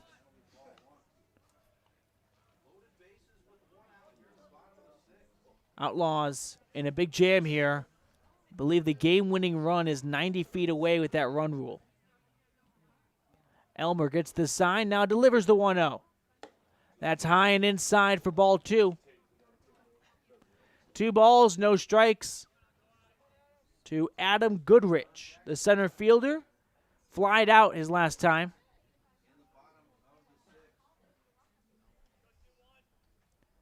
Now the 2-0. That is low and away for ball 3, and a run is 1 pitch away if it is a ball and it's a walk. Climbing back into the batter's box is Goodrich for the lefty-lefty matchup. The 3-0 delivery is down the middle for a strike. 3-1 to stay alive. 3 balls and 1 strike to Adam Goodrich with the bases loaded in the bottom of the 6th inning with 1 out. They kick in the delivery. This one is sharply hit down for a base hit in left field. 1 run's going to come around. The second will come and score as well. And it is an RBI single, and that's the ball game. So it's a walk-off single. An 8-run rule effect took place. And the final is 9-1 Yakima Valley over the Outlaws here in the bottom of the 6th inning. We're going to break this one down for you guys in our Jimmy John's Freaky Fast post-game recap, along with the Dr. McKay Frankham Precision Play of the Game. All that coming up right after this here on a First Bank of Wyoming presentation of Evanston Outlaw Baseball. Your final, Yakima Valley 9, Evanston Outlaws 1.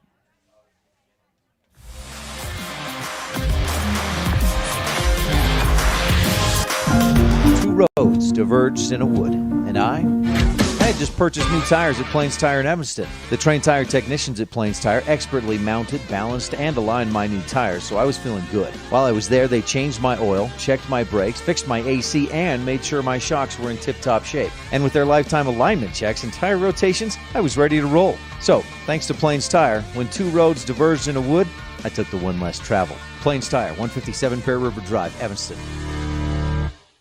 Trona Valley Federal Credit Union is a not-for-profit financial institution. When you become a member, you are an owner of the credit union. We believe in people over profit, and that impacts the way we do business from our overall structure down to the smallest detail. Our philosophy sets us apart, and we're here for you. Earn more with our high-yield checking account, start a savings goal, check out our competitive loans, and much more. Become a member today. We're a caring partner dedicated to your financial success. Member NCUA.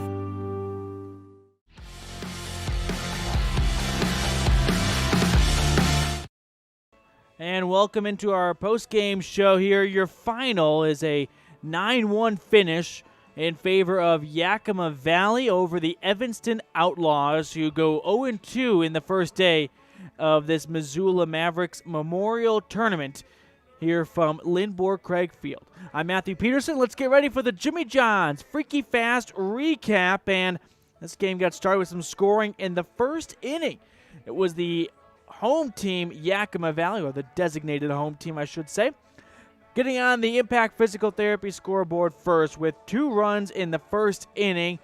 Got a healthy dose of walks and singles. In fact, you look over the game here for Yakima Valley. They had a total of 10 hits altogether with plenty of walks sprinkled in. And moving on in the Jimmy John's Freaky Fast recap, the Outlaws would respond with a run in the next frame in the top of the second to cut the lead down to 1, make it a 2-1 game after Jagger Mitchell singled to start, got all the way around to third, and then Talon Critchfield's single scored him. So Outlaws were trailing by just 1 after an inning and a half, but in the bottom of the second, Yakima Valley would respond with a run of their own after a leadoff double, and an error moved the runners along, and then a single from Riker Fortier, who had a strong game today, played in another run. And then the Yakima Valley team really took control of this game, tacking on 3 more in the 4th, and they weren't done there. 2 in the 5th, and then the walk-off in the 6th, with this tournament having an 8-run after 5-inning rule is ball game, and that's all it took, was a walk-off in the bottom of the 6th to get a 9-1 final between the Pepsi Pack crew and the Outlaws.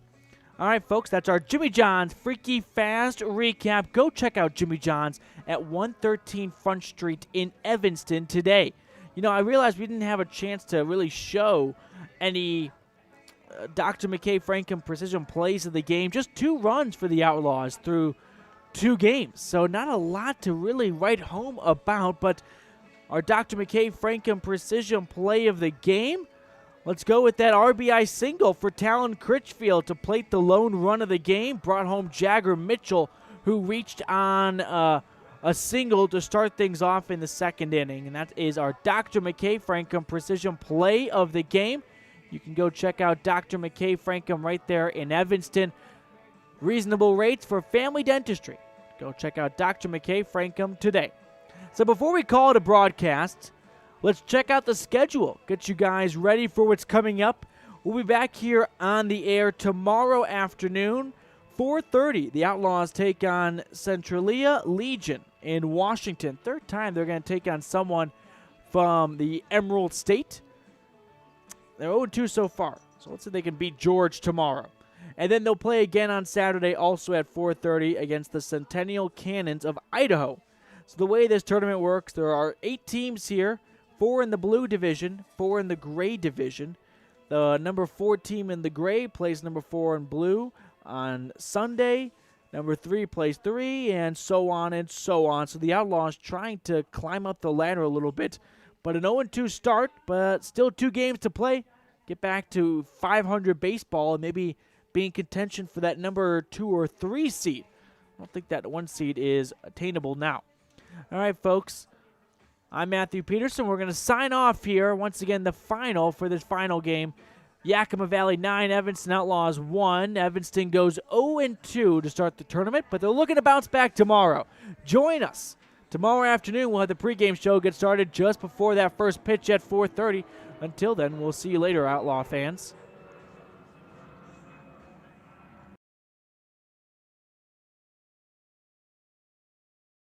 Casting, no portion of which may be used or rebroadcast without the express written consent of Old West Media Incorporated. Special thanks to executive producer Val Cook, office manager Kayleen Anderson, sales manager Julie Burley, and production assistant Alyssa McDaniel. And a big thank you to our fine sponsors. Thank you for tuning in to the First Bank of Wyoming broadcast. For archive games, talk shows, and interviews, visit mylocalradio.com. Like and follow My Local Radio Sports on Facebook and Twitter to stay up to date with all things local athletics.